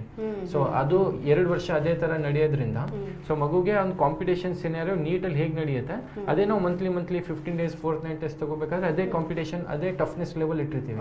ಸೊ ಮಗುಗೆ ನೀಟಲ್ಲಿ ಕುತ್ಕೊಂಡಾಗ ಅವ್ನಿಗೆ ಅನ್ಸಲ್ಲ ಇಷ್ಟೊಂದು ಡಿಫಿಕಲ್ಟ್ ಇದೆ ಅಂತ. ಇಲ್ಲಾಂದ್ರೆ 2 ವರ್ಷ ಪೇರೆಂಟು ಮತ್ತೆ ಮಕ್ಕಳು ತುಂಬಾ ಖುಷಿಯಾಗಿರ್ತಾರೆ ಚೆನ್ನಾಗಿ ಮಾಡ್ತಿದ್ದಾನೆ ಮಗ ಅಂತ. ಬಟ್ ನೀಟ್ ಆಗಿ JEE ಆಗ್ಲಿ ಬರ್ದಾಗ ಸೊ ಅವಾಗ ಅವ್ರಿಗೆ ಪ್ರಾಬ್ಲಮ್ ಗೊತ್ತಾಗುತ್ತೆ, shit this I have missed out. But ಅದನ್ನ ಮತ್ತೆ they cannot gain it, time ಹೋಗ್ಬಿಟ್ಟಿರುತ್ತೆ, ಅವ್ರು ಮಾಡೋಕ್ಕಾಗಲ್ಲ. ಸೊ ನಮ್ಮ ತರ ಇನ್ಸ್ಟಿಟ್ಯೂಟ್ಗಳನ್ನ ಬಂದಾಗ ನಿಮಗೆ ಸ್ಟ್ರಕ್ಚರ್ಡ್ ವೇ ಇಂದ ನಾವು 2 ವರ್ಷ ಮಕ್ಕಳನ್ನ ಟ್ರೈನ್ ಅಪ್ ಮಾಡ್ತಾ ಬರ್ತೀವಿ. So this is one of the major difference ಅಂತ ಹೇಳ್ಬೋದು. ಓಕೆ. ಸೊ ಈಗ ಒಲಿಂಪಿಯಾಡ್ಸ್ ಅನ್ನುವಂಥ ಒಂದು ಎಕ್ಸಾಮ್ ಬಗ್ಗೆ ಎಲ್ಲರಿಗೂ ಗೊತ್ತಿರುವಂತದ್ದು, ಚಿಕ್ಕ ವಯಸ್ಸಿನಿಂದ 10th ಸ್ಟ್ಯಾಂಡರ್ಡ್ ವರ್ಗು ಇದೆ ಅದು. ಸೊ ಈ ಎಕ್ಸಾಮ್ಸ್ ಬಗ್ಗೆ ಏನ್ ಹೇಳ್ತೀರಾ? ಒಲಿಂಪಿಯಾಡ್ ಅಂತಂದಾಗ ನಾರ್ಮಲಿ ನಮ್ಮ ಕರ್ನಾಟಕ ಪೀಪಲ್ ಮೈಂಡ್ ಸೆಟ್ ಹೇಳ್ತೀನಿ. ಸೊ ಇನ್ನ ಕಾಂಪಿಟೇಷನ್ PUC ಬರ್ಲಿ ನೋಡಿದ್ರಾಯ್ತು, ಸೊ ಡಿಗ್ರಿ ಎಕ್ಸಾಮ್ ಬರ್ಲಿ ನೋಡಿದ್ರಾಯ್ತು, ಇನ್ನು ಚಿಕ್ಕ ವಯಸ್ಸಿದೆ ಅಂತ ನಾವು ಮಕ್ಕಳನ್ನ ನಾವಾಗಿ ಡಿಮೋಟಿವೇಟ್ ಮಾಡ್ತಾ ಬರ್ತೀವಿ. ಸೊ ಅವ್ರ ಹತ್ರ ಕೆಪಾಸಿಟಿ ಇರುತ್ತೆ, ಕ್ಯಾಲಿಬರ್ ಇರುತ್ತೆ. ಸೊ ಅದನ್ನ ನೋಡ್ಬಿಟ್ಟು ನಾವು ಟ್ಯಾಲೆಂಟ್ ನಾವು ನರ್ಚರ್ ಮಾಡಬೇಕು. ಅವಾಗ ಸ್ಟೂಡೆಂಟ್ ಏನ್ ಮಾಡ್ತಾರೆ ಮುಂದೆ ಪ್ರೋಗ್ರೆಸ್ ಆಗಕ್ಕೆ ಸಾಧ್ಯ. ಸೊ ಹಾಗಾಗಿರೋದ್ರಿಂದ ಈ ಒಲಿಂಪಿಯಾಡ್ಸ್ ಅಲ್ಲಿ 2 ತರ ಬರುತ್ತೆ. ಒಂದು ನ್ಯಾಷನಲ್ ಒಲಿಂಪಿಯಾಡ್ ಆಗಿರ್ಬೋದು ಅಥವಾ ಇಂಟರ್ನ್ಯಾಷನಲ್ ಒಲಿಂಪಿಯಾಡ್ಸ್ ಆಗಿರ್ಬೋದು. ಸೊ ಈಗ NTSC ಅಂತ ಇದೆ, ನ್ಯಾಷನಲ್ ಟ್ಯಾಲೆಂಟ್ ಸರ್ಚ್ ಎಕ್ಸಾಮಿನೇಷನ್ ಅಂತ ಇದೆ, KVPY ಅಂತ ಇದೆ, 11th 12th ಮಕ್ಕಳು ಬರೀಬಹುದು. ಸೊ ಈ ತರ ಡಿಫ್ರೆಂಟ್ IMO, ISO, NSO ಅಂತ ಸೈನ್ಸು, ಮ್ಯಾಥ್ಸು, ಇಂಗ್ಲೀಷು ಈ ತರ ಡಿಫ್ರೆಂಟ್ ಸಬ್ಜೆಕ್ಟ್ ಮೇಲೆಲ್ಲ ಒಲಿಂಪಿಯಾಡ್ಸ್ ಬರುತ್ತೆ. ಈ ಒಲಿಂಪಿಯಾಡ್ ಒಂದು ಲಾಂಚ್ ಮಾಡಿರೋ ಇಂಟೆನ್ಷನ್ಗಳನ್ನ ನೋಡಿದಾಗ ಸೊ ಅಲ್ಲಿ ಮಕ್ಕಳಿಗೆ ಅರ್ಲಿ ಸ್ಟೇಜಸ್ ಅಲ್ಲಿ ಆ ಕಾಂಪಿಟೇಷನ್ ಸಿನಾರಿಯೋ ಮುಂದೆ ಏನ್ ಬರುತ್ತೆ ಅದಕ್ಕೆ ನಾವು ಮಕ್ಕಳನ್ನ ಬಿಲ್ಡಪ್ ಮಾಡ್ತಾ ಬರ್ತೀವಿ. ಸೊ ದಟ್ ಅವ್ನು ಯಾವಾಗ 11th 12th ಗೆ ರೀಚ್ ಆಗ್ತಾನೆ ಸೊ ಅವಾಗ ಮಕ್ಕಳಿಗೆ ಪ್ರಾಬ್ಲಮ್ ಆಗಬಾರ್ದು. ಹಾ. So he should easily adapted. ಇದನ್ನ ಆಲ್ರೆಡಿ ನಾನು ಓದ್ಬಿಟ್ಟಿದ್ದೀನಿ. MCQ ಅಂದಾಗ OMR ಶೀಟ್ ಬಬ್ಲಿಂಗ್ ಎಲ್ಲ ಇರುತ್ತೆ. ಸೊ ಮಕ್ಕಳಿಗೆ ಥಿಯರಿ ಎಕ್ಸಾಮ್ ಬರೆದು ಪ್ರಾಕ್ಟೀಸ್ ಇರುತ್ತೆ, ಅವ್ರಿಗೆ ಬಬ್ಲಿಂಗ್ ಮಾಡೋದು ಗೊತ್ತಾಗಲ್ಲ. ಸೊ ಅಲ್ಲಿ ಮಗು ಅರ್ಧ ಫಸ್ಟ್ರೇಟ್ ಆಗ್ಬಿಡ್ತಾನೆ. ಸೊ ಭಯ ಪಟ್ಕೊಂಡ್ಬಿಡ್ತಾರೆ. ಸೊ ಪಟ್ಕೊಂಡ್ಬಿಟ್ಟು ಎಕ್ಸಾಮ್ ನ ಹೇಗೆ ಫೇಸ್ ಮಾಡಬೇಕು ಅನ್ನೋದು ಗೊತ್ತಾಗಲ್ಲ ಅವ್ರಿಗೆ. ಸೊ ಹಾಗಾಗಿ ನಾವು ಒಲಿಂಪಿಯಾಡ್ ಎಕ್ಸಾಮ್ಸ್ ಗಳಿಗೆ ಮೈಸೂರಲ್ಲಿ ನಾವು 8th ಸ್ಟ್ಯಾಂಡರ್ಡ್ ಇಂದ ಪ್ರಿಪೇರ್ ಮಾಡ್ತಾ ಬಂದ್ಬಿಡ್ತೀವಿ ಮಕ್ಕಳಿಗೆ. ಸೊ ದಟ್ ಅವ್ರು 8, 9, 10 before the enter into PUC. So 3 ವರ್ಷ ಅವ್ರಿಗೆ ಆಲ್ರೆಡಿ ಸ್ಟ್ರಾಂಗ್ ಫೌಂಡೇಶನ್ ಬಿದ್ದಿರುತ್ತೆ. ಸೊ ಆ ಸ್ಟ್ರಾಂಗ್ ಫೌಂಡೇಶನ್ ಇಂದ ಈಸಿಯಾಗಿ ಅವ್ರಿಗೆ ಬೇಸಿಕ್ ಕಾನ್ಸೆಪ್ಟ್ ಅರ್ಥ ಇರೋದ್ರಿಂದ ಅವ್ರು they will not take much time 11th, 12th ಅಲ್ಲಿ. ಸೊ ಈಸಿಯಾಗಿ ಅಡಾಪ್ಟ್ ಮಾಡ್ತಾ ಹೋಗ್ಬಿಡ್ತಾರೆ. Okay okay fine. ಸೊ ನಿಮ್ಮ ಪ್ರಕಾರ ಒಂದು ಪ್ರೀ ಫೌಂಡೇಶನ್ ಏನನ್ನ ಈ ಒಲಿಂಪಿಯಾಡ್ ಕೊಡ್ಬೋದು ಅದನ್ನ ನೀವು ಇಲ್ಲಿ ಕಲ್ಪಿಸ್ಕೊಡ್ತಾ ಇದ್ದೀರಾ ಅಂತ. Okay fine. ಸೊ ಈಗ ನೆಕ್ಸ್ಟ್ ನಾವು ಮಾತಾಡೋದಾದ್ರೆ ಮೈಸೂರಲ್ಲಿ ಈಗ ಕೆರಿಯರ್ ಪಾಯಿಂಟ್ ಶುರುವಾಗಿ 2 ವರ್ಷಗಳ ಕಾಲ ಆಯ್ತು. ಯಾವ ರೀತಿಯಾದಂತಹ ಟ್ರೆಂಡ್ ಇದೆ, ಯಾವ ರೀತಿಯಾದಂತಹ ರೆಸ್ಪಾನ್ಸ್ ಕೆರಿಯರ್ ಪಾಯಿಂಟ್ಗೆ ಸಿಕ್ಕಿದೆ? ನಾರ್ಮಲಿ 2 ವರ್ಷ ಹಿಂದೆ ನಾವು ಸ್ಟಾರ್ಟ್ ಮಾಡಿದ್ವಿ. ಸೊ ಸ್ಟಾರ್ಟ್ ಮಾಡಿದಾಗಿಂದ ಇವಾಗ ನೀವು ನೋಡೋದಾದ್ರೆ almost we have around 485 strength ಇದೆ ನಮಗೆ. So within a span of 2 years ಅಲ್ಲಿ. ಸೊ ಆಲ್ಮೋಸ್ಟ್ 485 ಸ್ಟ್ರೆಂತ್ ಅಂದ್ರೆ ನಾವು ಪ್ರತಿ ಕ್ಲಾಸಲ್ಲಿ ಓನ್ಲಿ 40 ಸ್ಟೂಡೆಂಟ್ ನ ತಗೊಳ್ಳೋದು. ಸೊ ಯಾಕಂದ್ರೆ ಜಾಸ್ತಿ ಸ್ಟೂಡೆಂಟ್ ಆದ್ರೆ ಅದು ಕಾನ್ಸಂಟ್ರೇಷನ್ ಇಂಡಿವಿಜುವಲ್ ಅಟೆನ್ಷನ್ಸ್ ಕೊಡಕ್ ಆಗೋದಿಲ್ಲ ಅಂತ ಅಂದ್ಬಿಟ್ಟು ಸೊ ಆ ತರ ಬ್ಯಾಚಸ್ ಮಾಡಿರ್ತೀವಿ. ಸೊ ವೀಕ್ ಡೇ ಬ್ಯಾಚ್ ಆಗಲಿ ಅಥವಾ ಮಾರ್ನಿಂಗ್ ಬ್ಯಾಚ್ ಆಗಲಿ, ವೀಕೆಂಡ್ ಬ್ಯಾಚ್ ಆಗಲಿ, ಸೊ ಈ ತರ ಡಿಫ್ರೆಂಟ್ ಬ್ಯಾಚಸ್ ಗಳಿರ್ತವೆ. ಸೊ ಆ ಬ್ಯಾಚಸ್ ಅಲ್ಲಿ ನಾವು ಮಕ್ಕಳನ್ನ ಇದು ಮಾಡಿರ್ತೀವಿ. ಸೊ ಟ್ರೈನ್ ಅಪ್ ಮಾಡ್ತಾ ಬಂದ್ಬಿಡ್ತೀವಿ. ಸೊ ಈ ಟ್ರೆಂಡ್ ಇಂದ ನಾನು ಇವನ್ ಸ್ವಲ್ಪ ರಿಸಲ್ಟ್ ಬಗ್ಗೆ ಫೋಕಸ್ ಮಾಡ್ತೀನಿ. So what we have done in 2 years. So ಅದು ತುಂಬಾ ಇಂಪಾರ್ಟೆಂಟ್ ಆಗುತ್ತೆ. So within a span of 2 years ಅಲ್ಲಿ ನಮ್ಮ ಇನ್ಸ್ಟಿಟ್ಯೂಟ್ ಇಂದ out of 26 student 9 student qualified for JEE advance. So ಇವಾಗ ನಿಮ್ಗೆ ಅನನ್ಯ ಕನಿಗಲ್ಪುರ್ ಗೊತ್ತು, Mysuru PUC topper. So Karnataka ರಾಜ್ಯದಲ್ಲಿ 4ನೇ ಸ್ಥಾನ ಪಡೆದಿದ್ದಾಳೆ. So I am proudly say that she is our student. So ನಮ್ಮ ಇನ್ಸ್ಟಿಟ್ಯೂಟ್ ಅಲ್ಲಿ ಅವರು ಓದ್ತಾ ಇದ್ರು. ಸೊ ಈ ತರ ಅಂಕಿತಾ ಎಂ ಠಾಕೂರ್ ಅಂತ ಇದ್ದಾರೆ. ಸೊ ಪೃಥ್ವಿ ಶೇಖರ್ ಅಂತ ಇದ್ದಾನೆ. ಸೊ ತುಂಬಾ ಮಕ್ಕಳು ಇದ್ದಾರೆ. ಅವರು ನಮ್ಮ ಜೊತೆ ಬಂದ್ಬಿಟ್ಟು ನರ್ಚರ್ ಮಾಡ್ಕೊಂಡು ಇವಾಗ ಒಳ್ಳೆ ಮೆಡಿಕಲ್ ಕಾಲೇಜಸ್ ಅಲ್ಲಿ ಓದ್ತಾ ಇದ್ದಾರೆ, ಒಳ್ಳೆ ಇಂಜಿನಿಯರಿಂಗ್ ಕಾಲೇಜಸ್ ಅಲ್ಲಿ ಓದ್ತಾ ಇದ್ದಾರೆ. ಸೊ ಇವಾಗ ಅವ್ರ ಜೂನಿಯರ್ಸ್ ಯಾವ್ದಾದ್ರು ಆ ಕಾಲೇಜಿಗೆ ಹೋಗ್ಬೇಕು ಅಂದ್ರೆ we give them references. So ನಮ್ದು ಆಲ್ರೆಡಿ CPN ಅಂತ ನಾವು ಕರಿತೀವಿ, ಕರಿಯರ್ ಪಾಯಿಂಟ್ ಮಕ್ಕಳಿಗೆ. ಸೊ ನಮ್ CP ಸ್ಟೂಡೆಂಟ್ ಅಲ್ಲಿ ಇದ್ದಾರೆ. ಸೊ ನೀವು ಅವ್ರನ್ನ ಕಾಂಟ್ಯಾಕ್ಟ್ ಮಾಡಿ. ಸೊ ಆ ತರ ಟ್ರೆಂಡ್ ಬರ್ತಾ ಹೋಗುತ್ತೆ. ಇವಾಗ ಒಲಿಂಪಿಯಾಡ್ಸ್ ಅನ್ನೋದ್ರಲ್ಲಿ NSO ದಲ್ಲಿ ನಮ್ಗೆ ಕೇಂದ್ರೀಯ ವಿದ್ಯಾಲಯ, ಸೊ ಸ್ಕೂಲ್ ಗೊಬ್ಬರು ಮಾತ್ರ ಸೆಲೆಕ್ಟ್ ಆಗ್ತಾರೆ. ಕೇಂದ್ರೀಯ ವಿದ್ಯಾಲಯದಲ್ಲಿ ಆಲ್ರೆಡಿ ನಮ್ ಸ್ಟೂಡೆಂಟ್ ಸೆಲೆಕ್ಟ್ ಆಗಿದ್ದಾರೆ. ಸೊ ಪುಷ್ಕರಣಿ ಸ್ಕೂಲ್ ಅಲ್ಲಿ ನಮ್ ಸ್ಟೂಡೆಂಟ್ ಸೆಲೆಕ್ಟ್ ಆಗಿದ್ದಾರೆ. SVI ಪಬ್ಲಿಕ್ ಸ್ಕೂಲ್ ಅಲ್ಲಿ ನಮ್ಮ ಸ್ಟೂಡೆಂಟ್ ಸೆಲೆಕ್ಟ್ ಆಗಿದ್ದಾರೆ. NSO ದಲ್ಲಿ ನಂಗೆ 3 ಕ್ವಾಲಿಫೈರ್ಸ್ ಇದೆ. ಸೊ IMO ದಲ್ಲಿ 3 ಕ್ವಾಲಿಫೈರ್ಸ್ ಆಗಿದ್ದಾರೆ. ಸೊ PRMO ಅಂತ ಒಂದು ಮ್ಯಾಥಮೆಟಿಕಲ್ ಒಲಿಂಪಿಯಾಡ್ ಬರುತ್ತೆ, ಅದರಲ್ಲಿ 2 ಕ್ವಾಲಿಫೈರ್ಸ್ ಇದ್ದಾರೆ. ಸೊ ಆ ಥರ ಎಲ್ಲ ಒಲಿಂಪಿಯಾಡ್ಸ್ ಮತ್ತೆ ಎಕ್ಸಾಮ್ಗಳಲ್ಲಿ ಕ್ವಾಲಿಫೈ ಆಗಿದ್ದಾರೆ. ನೀಟ್ ಮೊನ್ನೆ ತಾನೇ ರಿಸಲ್ಟ್ ಬಂತು June 5th. ಸೊ ಅದರಲ್ಲಿ ಕೂಡ 600+ ನಮ್ಮ ಹತ್ರ 3 ಸ್ಟೂಡೆಂಟ್ ತೆಗೆದಿದ್ದಾರೆ. ಸೊ ಒಂದು MBBS ಚೆನ್ನಾಗಿರೋ ಕಾಲೇಜ್ ತಗೋಬೇಕಾದ್ರೆ 550 marks is almost bit sufficient. So but ನಮ್ಮ ಹತ್ರ 600+ ಸ್ಕೋರ್ ಮಾಡಿರೋ 3 ಸ್ಟೂಡೆಂಟ್ ಇದ್ದಾರೆ. ಅರೌಂಡ್ 550 ಮೇಲೆ ಮಾಡಿರೋ ಒಂದು 7 ಇದ್ದಾರೆ. ಸೊ 500 ಮೇಲೆ ಮಾಡಿರೋ ಒಂದು 8-10 ಸ್ಟೂಡೆಂಟ್ಸ್ ಇದ್ದಾರೆ. ಸೊ ಆ ತರ ಒಂದು ನೀಟಲ್ಲಿ ಕೂಡ ನಮ್ದು ತುಂಬಾನೇ ಒಳ್ಳೆ ರಿಸಲ್ಟ್ ಬಂದಿದೆ ಈ ಸಲ. ಓಕೆ ಸರ್, ಇದೀಗ ಒಂದು ಕರೆ ಇದೆ, ನೋಡೋಣ. ಹಲೋ. ಹಲೋ. ಹಾ ನಮಸ್ತೆ. ನಮಸ್ತೆ ಮ್ಯಾಮ್, ನಾನು ಬಿಂದು ಅಂತ ಹೇಳಿ. ಬಿಂದು ಅಂತ ಮೈಸೂರಿಂದಾನೆ ಹೇಳಿ. ಸೊ ಅದೇ ಇದ್ರ ಶೋ ಬರ್ತಿತ್ತು, ನನಗೂ ತಿಳಿತು ಈ ತರ ರಿಸಲ್ಟ್ ಎಲ್ಲ ಚೆನ್ನಾಗಿ ಬರ್ತಿದೆ ಅಂದ್ಬಿಟ್ಟು. ಓಕೆ, ನನ್ನಲ್ಲಿ ಒಂದು ಪ್ರಶ್ನೆ ಇದೆ, ಟ್ರಾನ್ಸ್ಫರ್ ಮಾಡ್ತೀರಾ ಕಾಲ್ ಅವರಿಗೆ? ಹೇಳಿ ಕೇಳಿ. ರವಿರಾಜ್ ಅವರು ಇದ್ದಾರೆ, ಕೇಳಿ. ಅದೇ ಸರ್, ಈಗ ಮೈಸೂರ್ಗೆನೆ ಅಂದ್ರೆ ನೀವ್ ಅಂದ್ರಿ ಎಲ್ಲ ಚೆನ್ನಾಗೆಲ್ಲ ರಿಸಲ್ಟ್ ಬರ್ತಾ ಇದೆ, ಎಲ್ಲ ಚೆನ್ನಾಗ್ ಆಗ್ತಿದೆ ಅಂದ್ಬಿಟ್ಟು. ಸೊ PG ಫೆಸಿಲಿಟಿ ಇದೆ ಎಲ್ಲ ಹೇಳಿದ್ರಿ. ಮೈಸೂರಲ್ಲಿ ಅಂತ ಸ್ಪೆಷಾಲಿಟಿ ಏನಿದೆ ಸರ್? ಈಗ ನೋಡಿ ಬೆಂಗಳೂರಲ್ಲೂ ಇದೆ, ತುಂಬಾ ಸಿಗುತ್ತೆ. ಮಂಗಳೂರು ಎಕ್ಸ್ಪರ್ಟ್ ಅಲ್ಲೂ ಇದೆ, ಸೊ ಅಲ್ಲೂ ರಿಸಲ್ಟ್ ಬರ್ತಿದೆ. ಸೊ ಏನಂತ ಸ್ಪೆಷಾಲಿಟಿ ಇದೆ ಸರ್ ಮೈಸೂರಿಗೆ ಸೇರ್ಕೋಬೇಕಂದ್ರೆ? See madam, PG hostel facility ಬಂದ್ಬಿಟ್ಟು ನಾವು ಆ್ಯಕ್ಚುಲಿ ಒಂದು ನೀಟ್ ರಿಪೀಟರ್ ಅಂತ ಒಂದು ಕೋರ್ಸ್ ರನ್ ಮಾಡ್ತೀವಿ ಮ್ಯಾಮ್. ಅಂದರೆ ಈ ವರ್ಷ ಕೆಲವೊಂದು ಮಕ್ಕಳು MBBS ಸೀಟಿಂದ ವಂಚಿತರಾಗಿರ್ತಾರೆ. ಯಾಕಂದರೆ ಕರೆಕ್ಟಾಗಿ ಟ್ರೈನಿಂಗ್ ಸಿಕ್ಕಿರಲ್ಲ ಅಥವಾ ಅವರು ಕ್ವಾಲಿಫೈ ಆಗಿರಲ್ಲ. ಈ ಸಲ ಡಾಕ್ಟರ್ ಆಗಬೇಕು ಅಂತ ತುಂಬಾ ಆಸೆ ಇರುತ್ತೆ. ಆ ಥರ ಮಕ್ಕಳು ನಾರ್ಮಲಿ ಏನು ಮಾಡ್ತಾರೆ ಅಂದರೆ ಒಂದು ವರ್ಷ ಡ್ರಾಪ್ ತೊಗೊತಾರೆ. ಡ್ರಾಪ್ ತೊಗೊಂಡ್ಬಿಟ್ಟು ಆಚೆ ಕಡೆಯಿಂದ ಎಲ್ಲ ಇವಾಗ ನಮ್ಮ ಹತ್ರ ಹಾಸನ, ಮಡಿಕೇರಿ, ಸೊ ಇವನ್ ಗುಲ್ಬರ್ಗ, ದಾವಣಗೆರೆ, ಸೊ ಹಾವೇರಿ ಎಲ್ಲ ಕಡೆಯಿಂದ, ಮಂಡ್ಯದಿಂದ ಮಕ್ಕಳು ಬರ್ತಾರೆ. ಸೊ ಆ ಥರ ಮಕ್ಕಳು ಇದೆ. So PG facility, hostel facility ಕೂಡ ನಾವು ಬಾಯ್ಸ್ಗೆ ಸಪ್ರೇಟ್ ಆಗಿ, ಗರ್ಲ್ಸ್ಗೆ ಸಪ್ರೇಟ್ ಆಗಿ ಹಾಸ್ಟೆಲ್ ಫೆಸಿಲಿಟಿನ ಪ್ರೊವೈಡ್ ಮಾಡ್ಕೊಡ್ತೀವಿ. ಸೊ ಮೇಡಮ್ ಕೇಳ್ತಾ ಇದ್ರು ಯಾಕೆ Mysuru, why not Bengaluru, why not Mangaluru ಅಂತ ಅಂದ್ಬಿಟ್ಟು. ಸಿ ನಾರ್ಮಲಿ ಏನಾಗುತ್ತೆ ಅಂತಂದ್ರೆ ನಾವು ಏರಿಯಾಸ್ ಹೋಗೋದ್ಗಿಂತ ಮುಂಚೆ ಪ್ರತಿಯೊಂದು ಸರ್ವಿಸು ಏರಿಯಾಸ್ ಮೇಲೆ ಡಿಫ್ರೆಂಟ್ ಆಗಿರುತ್ತೆ. ಸೊ ಓನ್ಲಿ ನಾವು ಬ್ರ್ಯಾಂಡ್ ನೇಮ್ ನೋಡ್ಬಿಟ್ಟು so all over India basis ಅಲ್ಲಿ ಅವ್ರು ಏನ್ ರಿಸಲ್ಟ್ ಪ್ರೊಡ್ಯೂಸ್ ಮಾಡಿದ್ದಾರೆ ಅಂತ ನೋಡೋಕ್ಕಿಂತ ಮುಂಚೆ ಮೈಸೂರಲ್ಲಿ ನಾವೇನ್ ಮಾಡಿದೀವಿ, ಬೆಂಗಳೂರಲ್ಲಿ ನಾವೇನ್ ಮಾಡಿದೀವಿ, ಸೊ ಆ ರಿಸಲ್ಟ್ ನೋಡಿದಾಗ ನಮಗೆ ಗೊತ್ತಾಗುತ್ತೆ ಇಲ್ಲಿ ಫ್ಯಾಕಲ್ಟಿ ಇರೋ ಏನ್ ಟ್ಯಾಲೆಂಟೆಡ್ ಫ್ಯಾಕಲ್ಟೀಸ್ ಇದ್ದಾರೆ, ಸೊ ಅವ್ರದ್ದು ವರ್ಕ್ ಎಕ್ಸ್ಪೀರಿಯನ್ಸ್ ಏನಿದೆ, ಸೊ ಸ್ಟಡಿ ಮಟೀರಿಯಲ್ ಇವ್ರು ಏನ್ ಪ್ರೊವೈಡ್ ಮಾಡ್ತಾ ಇದ್ದಾರೆ, so number of selection ratio.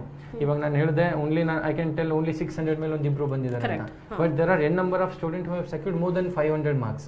So out of ಇರೋ ಒಂದು 50 ಸ್ಟೂಡೆಂಟ್ ಅಲ್ಲಿ ಎಷ್ಟು ಜನ ಸೆಲೆಕ್ಷನ್ ಆಗಿದ್ದಾರೆ, ಆ ಎವರೇಜ್ ಬಗ್ಗೆ ಮಾತಾಡೋದಾದ್ರೆ ವಿ ಸ್ಟ್ಯಾಂಡ್ಸ್ ನಂಬರ್ 1. ಸೊ ಬೇರೆ ಇನ್ಸ್ಟಿಟ್ಯೂಟ್ ಕಡೆಯಿಂದ ಕೂಡ ಟಾಪರ್ಸ್ ಬಂದಿರ್ತಾರೆ ಆಬ್ವಿಯಸ್ಲಿ, ಈಗ ಮ್ಯಾಮ್ ಹೇಳ್ದಂಗೆ, ಬಟ್ ಅವರು ಇಬ್ಬರನ್ನ ಇಟ್ಕೊಂಡು ಮಾರ್ಕೆಟ್ ಮಾಡೋಂಥದ್ದಲ್ಲ ಇದು. So average number of selections ಬಗ್ಗೆ if you talk about, so ನಮ್ಮ ಮೈಸೂರು ಕರಿಯರ್ ಪಾಯಿಂಟ್ ಇಂದ ತುಂಬಾ ಮಕ್ಕಳು ಸೆಲೆಕ್ಟ್ ಆಗಿದ್ದಾರೆ. ಅದು ಇಂಜಿನಿಯರಿಂಗ್ ಆಗಿರ್ಬೋದು, ಒಲಿಂಪಿಯಾಡ್ಸ್ ಆಗಿರ್ಬೋದು, ಅಥವಾ ಮೆಡಿಕಲ್ ಅಲ್ಲಿ ಆಗಿರ್ಬೋದು. ಸೊ ಹಾಗಾಗಿ ಈ ಪ್ರಾಸ್ಪೆಕ್ಟ್ ಅಲ್ಲಿ ನೀವು ಜಡ್ಜ್ ಮಾಡೋದಾದ್ರೆ ಸೊ ವಿ ಸ್ಟ್ಯಾಂಡ್ಸ್ ನಂಬರ್ 1. ಇಲ್ಲಿ ನಿಮ್ಗೆ ಎಲ್ಲಾ ತರ ಫೆಸಿಲಿಟಿ ಸಿಗುತ್ತೆ. ಕೋಟಾದಲ್ಲಿ ಏನಾಗುತ್ತೋ ಅದನ್ನೇ ರೆಪ್ಲಿಕಾ ನಾವಿಲ್ಲಿ ಮಾಡ್ತೀವಿ. ಸೊ ನೀವು ಅದೇ ಇನ್ಸ್ಟಿಟ್ಯೂಟ್ಗೆ ಇವಾಗ ಅಷ್ಟು ದೂರ ಕಲ್ಸೋದ್ ಬೇಕಾಗಿಲ್ಲ ಮಕ್ಕಳನ್ನ. ಸೊ ಇಲ್ಲೇ ನಿಮ್ಗೆ ಆ ತರ ಎಲ್ಲಾ ಫೆಸಿಲಿಟಿನ ನಾವು ಪ್ರೊವೈಡ್ ಮಾಡ್ಕೊಡ್ತೀವಿ. ಎಲ್ಲಾ study material, question papers, so ಎಲ್ಲ ಬರೋದು ಅಲ್ಲಿಂದ academic system, even faculties. So ಆ ತರ ಮತ್ತೊಂದು ಕಾಲರ್ ರೆಡಿ ಇದ್ದಾರೆ. ಹಲೋ. ಹಲೋ. ಹಾ ಹೇಳಿ. ನಮಸ್ತೆ ಮೇಡಮ್. ನಿಮ್ಮ ಹೆಸರು? ಸಂಪತ್ ಕುಮಾರ್ ಅಂತ. ನಿಮ್ಮ ಹೆಸರು? ಸಂಪತ್ ಕುಮಾರ್ ಅಂತ. ಹಾ ಹೇಳಿ ಸಂಪತ್ ಕುಮಾರ್ ಅವರೇ. ಓನ್ಲಿ ಫಾರ್ ಒಲಿಂಪಿಕ್ಸ್ ಇಲ್ಲ ಇದಕ್ಕಿದೆಯಾ madam? IIT, JEE, then AIIMS ಆ ಥರ ಏನಾದರೂ ಕೋಚಿಂಗ್ ಸೆಂಟರ್? ಓಕೆ, ಈಗ ರವಿರಾಜ್ ಅವರು ನಿಮ್ಮ ಕ್ವೆಶ್ಚನ್ಗೆ ಆನ್ಸರ್ ಮಾಡ್ತಾರೆ. ಸರ್ ಅವ್ರು ಕೇಳ್ತಾ ಇರೋದು ಒಲಿಂಪಿಯಾಡ್ಸ್ ಅಷ್ಟೇನಾ ಅಥವಾ ಅದೇ JEE ಮತ್ತೆ ಈಗ ಏಮ್ಸ್ಗೆ ಹೋಗ್ಬೇಕು ಅಂತಿರುತ್ತೆ ಯಾರಿಗಾದ್ರೂ, ಸೊ ಆ ಲೆಕ್ಕವಾಗಿ ನಿಮ್ಮಲ್ಲಿ ಏನು ಕೋಚಿಂಗ್ ಸಿಗುತ್ತೆ ಅಂತ? ಏಮ್ಸ್ ಬಗ್ಗೆ ಹೇಳೋದಾದ್ರೆ ಯಾವಾಗ ಸ್ಟೂಡೆಂಟ್ ಸೈನ್ಸ್ ಸ್ಟ್ರೀಮ್ ಅಲ್ಲಿ 12th ನ ಕಂಪ್ಲೀಟ್ ಮಾಡ್ತಾರೆ, ಸೊ ಹೇಗೆ ನೀಟ್ ಬಗ್ಗೆ ನಿಮ್ಗೆ ಹೇಳಿದೆ ನಾನು, ಅದೇ ತರ ಏಮ್ಸ್ ಕೂಡ ಅಂತ ಒಂದು ಎಂಟ್ರೆನ್ಸ್ ಎಕ್ಸಾಮಿನೇಷನ್ ಇದೆ. ಸೊ ಅದನ್ನ all India institute of medical science ಅಂತ ಕರಿತೀವಿ. ಸೊ ಅಕ್ರಾಸ್ ಇಂಡಿಯಾದಲ್ಲಿ ನಮ್ಮ ಹತ್ರ ಇವಾಗ 9 ಏಮ್ಸ್ ಗಳಿದಾವೆ. ಸೊ ಆ 9 ಏಮ್ಸ್ ಕಾಲೇಜಲ್ಲಿ ನಮ್ಗೆ ಇವಾಗ 805 ಸೀಟ್ಸ್ ಇದೆ ಅವೈಲೇಬಲ್. ಸೊ 805 ಸೀಟ್ಸ್ ಅಲ್ಲಿ ನಾವು ಸೀಟ್ ತಗೋಬೇಕು. ಇವಾಗ if you talk about good medical college ಅಂದ್ರೆ ಕಸ್ತೂರಬಾ ಮೆಡಿಕಲ್ ಕಾಲೇಜ್ ಇದೆ. ಸೊ ಅಲ್ಲೇ ಓದ್ಬೇಕು ಅಂತ ಮಕ್ಕಳಿಗೆ ಆಸೆ ಇರುತ್ತೆ.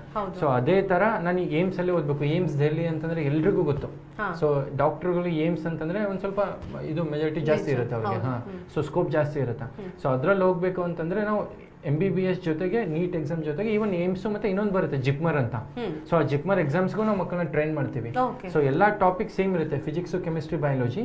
ಬಟ್ ಏಮ್ಸ್ ಅಲ್ಲಿ ಬಂದ್ಬಿಟ್ಟು ಒಂದು 20 ಮಾರ್ಕ್ಸ್ ಎಕ್ಸ್ಟ್ರಾ ಬರುತ್ತೆ. 20 ಮಾರ್ಕ್ಸ್ 10 ಮಾರ್ಕ್ಸ್ ಜನರಲ್ ನಾಲೆಜ್ ಬಗ್ಗೆ ಇರುತ್ತೆ, ಮತ್ತೆ 10 ಮಾರ್ಕ್ಸ್ ಬಂದ್ಬಿಟ್ಟು ರೀಸನಿಂಗ್ ಸ್ಕಿಲ್ಸ್ ಬಗ್ಗೆ ಇರುತ್ತೆ. ಸೊ ಹಾಗಾಗಿ ನಾವು ಯಾವಾಗ ನೀಟ್ ಬಗ್ಗೆ ಹೇಳ್ತೀವಿ ಅಂದ್ರೆ ಅದ್ರ ಜೊತೆ ಮಕ್ಕಳಿಗೆ ನಾವು ಈ ತರ ಸ್ಕಿಲ್ ಸೆಟ್ಗೂ ನಾವು ಪ್ರಿಪೇರ್ ಮಾಡ್ತಾ ಬರ್ತೀವಿ. ಸೊ ಜಿಪ್ಮರ್ ಕೂಡ ಹಾಗೆ ಜವಾಹರ್ ಇನ್ಸ್ಟಿಟ್ಯೂಟ್ ಒಂದಿದೆ. ಸೊ ಅವ್ರದ್ದು ಕೂಡ ಅದೇ ತರ MBBS ಗೆ ಹೋಗುತ್ತೆ. ಬಟ್ ಅದರಲ್ಲಿ ಸೀಟ್ ಒನ್ 2 ಕ್ಯಾಂಪಸ್ ಇದೆ, 200 ಸೀಟ್ಸ್ ಅವೈಲೇಬಲ್ ಇದೆ. ಸೊ ನಮ್ಮ ಕರ್ನಾಟಕದಿಂದ ಜಿಪ್ಮರ್ಗೆ ತುಂಬಾನೇ ಕಡಿಮೆ ಅಪ್ಲೈ ಮಾಡ್ತಾರೆ, ಏಮ್ಸ್ಗೂ ತುಂಬಾ ಕಡಿಮೆ ಅಪ್ಲೈ ಮಾಡ್ತಾರೆ ಜನ. But we do train all kind of an entrance examination. Even ಅದು ಬಿಟ್ಟು ಇವನ್ AFMC ಅಂತ ಕೂಡ ಬರುತ್ತೆ. ಸೊ ನೀಟ್ ಟಾಪರ್ಸ್ ಅಲ್ಲಿ ಇವಾಗ ಆರ್ಮ್ ಫೋರ್ಸ್ ಮೆಡಿಕಲ್ ಕಾಲೇಜ್ ಅಂತ ಇದೆ, ಅಲ್ಲಿ ಕೂಡ ಮಕ್ಕಳು ಸೀಟ್ ತಗೋಬಹುದು. ಆಗೆಲ್ಲ ಫಾರಿನ್ ಅಲ್ಲೆಲ್ಲ ತುಂಬಾ ಒಳ್ಳೆ ಅಪಾರ್ಚುನಿಟೀಸ್ ಇರುತ್ತೆ. ಅದಕ್ಕೆ 50% ರಿಸರ್ವೇಶನ್ ಡಿಫೆನ್ಸ್ ಮಕ್ಕಳಿಗೆ ಇರುತ್ತೆ. ಸೊ ಆ ತರ ಎಲ್ಲ ಒಳ್ಳೆ ಅಪಾರ್ಚುನಿಟೀಸ್ ಇರುತ್ತೆ. ಸೊ ಮೋರ್ ಇನ್ಫಾರ್ಮೇಶನ್ಗೆ ಅವ್ರು ನಮ್ಮ ಬ್ರಾಂಚಿಗೆ ವಿಸಿಟ್ ಮಾಡಿದ್ರೆ ಸೊ ಫುಲ್ ಇದ್ರ ಜೊತೆಗೆ ನಾವು ಹೇಳ್ಕೊಡ್ಬೋದು ಅವ್ರಿಗೆ ಯಾವ ತರ ಸೀಟ್ಸ್ ಏನಿದೆ, ಸೆಲೆಕ್ಷನ್ ರೇಷಿಯೋ ಏನಿದೆ, ಏನ್ ಕಟ್ ಆಫ್ ಪರ್ಸೆಂಟೇಜ್ ನಿಂತ್ಕೊಳ್ಳುತ್ತೆ, ಅವ್ರಿಗೆ ಕ್ಲಿಯರ್ ಆಗಿ ಐಡಿಯಾ ಬರುತ್ತೆ. ಫೈನ್. ಇದಿಷ್ಟು ಈ ಹೊತ್ತಿನ ಮಾತಾಗಿತ್ತು. ಒಂದು ಪುಟ್ಟ ವಿರಾಮದ ನಂತರ ಮತ್ತಷ್ಟು ರವಿರಾಜ್ ಅವರ ಹತ್ರ ನಾವು ಮಾತನಾಡೋಣ.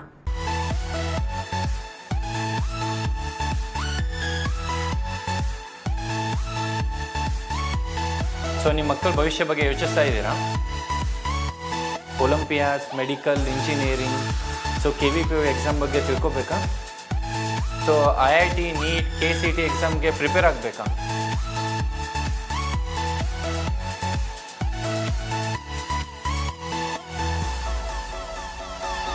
ವಿರಾಮದ ನಂತರ career guidance with career point ಕಾರ್ಯಕ್ರಮಕ್ಕೆ ಸ್ವಾಗತ. ನಮ್ಮೊಂದಿಗೆ ರವಿರಾಜ್ ಅವರಿದ್ದಾರೆ, ಕೆರಿಯರ್ ಪಾಯಿಂಟ್ನ ಮೈಸೂರಿನ ಅಸಿಸ್ಟೆಂಟ್ ಬ್ರಾಂಚ್ ಮ್ಯಾನೇಜರ್. ಇವ್ರ ಹತ್ರ ನಾವು ಇಷ್ಟು ಹೊತ್ತು ಯಾವ ಎಕ್ಸಾಮ್ಗಳನ್ನು ಕಾಂಪಿಟೇಟಿವ್ ವರ್ಲ್ಡಲ್ಲಿ ಮಕ್ಕಳು ಫೇಸ್ ಮಾಡಬೇಕಾಗತ್ತೆ, ಅದರ ಗೈಡೆನ್ಸನ್ನು ಮೈಸೂರಿನ ಕೆರಿಯರ್ ಪಾಯಿಂಟ್ ಯಾವ ರೀತಿಯಾಗಿ ಕೊಡ್ತಾ ಇದೆ, ಬಹಳಷ್ಟು ವಿಷಯಗಳನ್ನು ಚರ್ಚೆ ಮಾಡಿದ್ವಿ.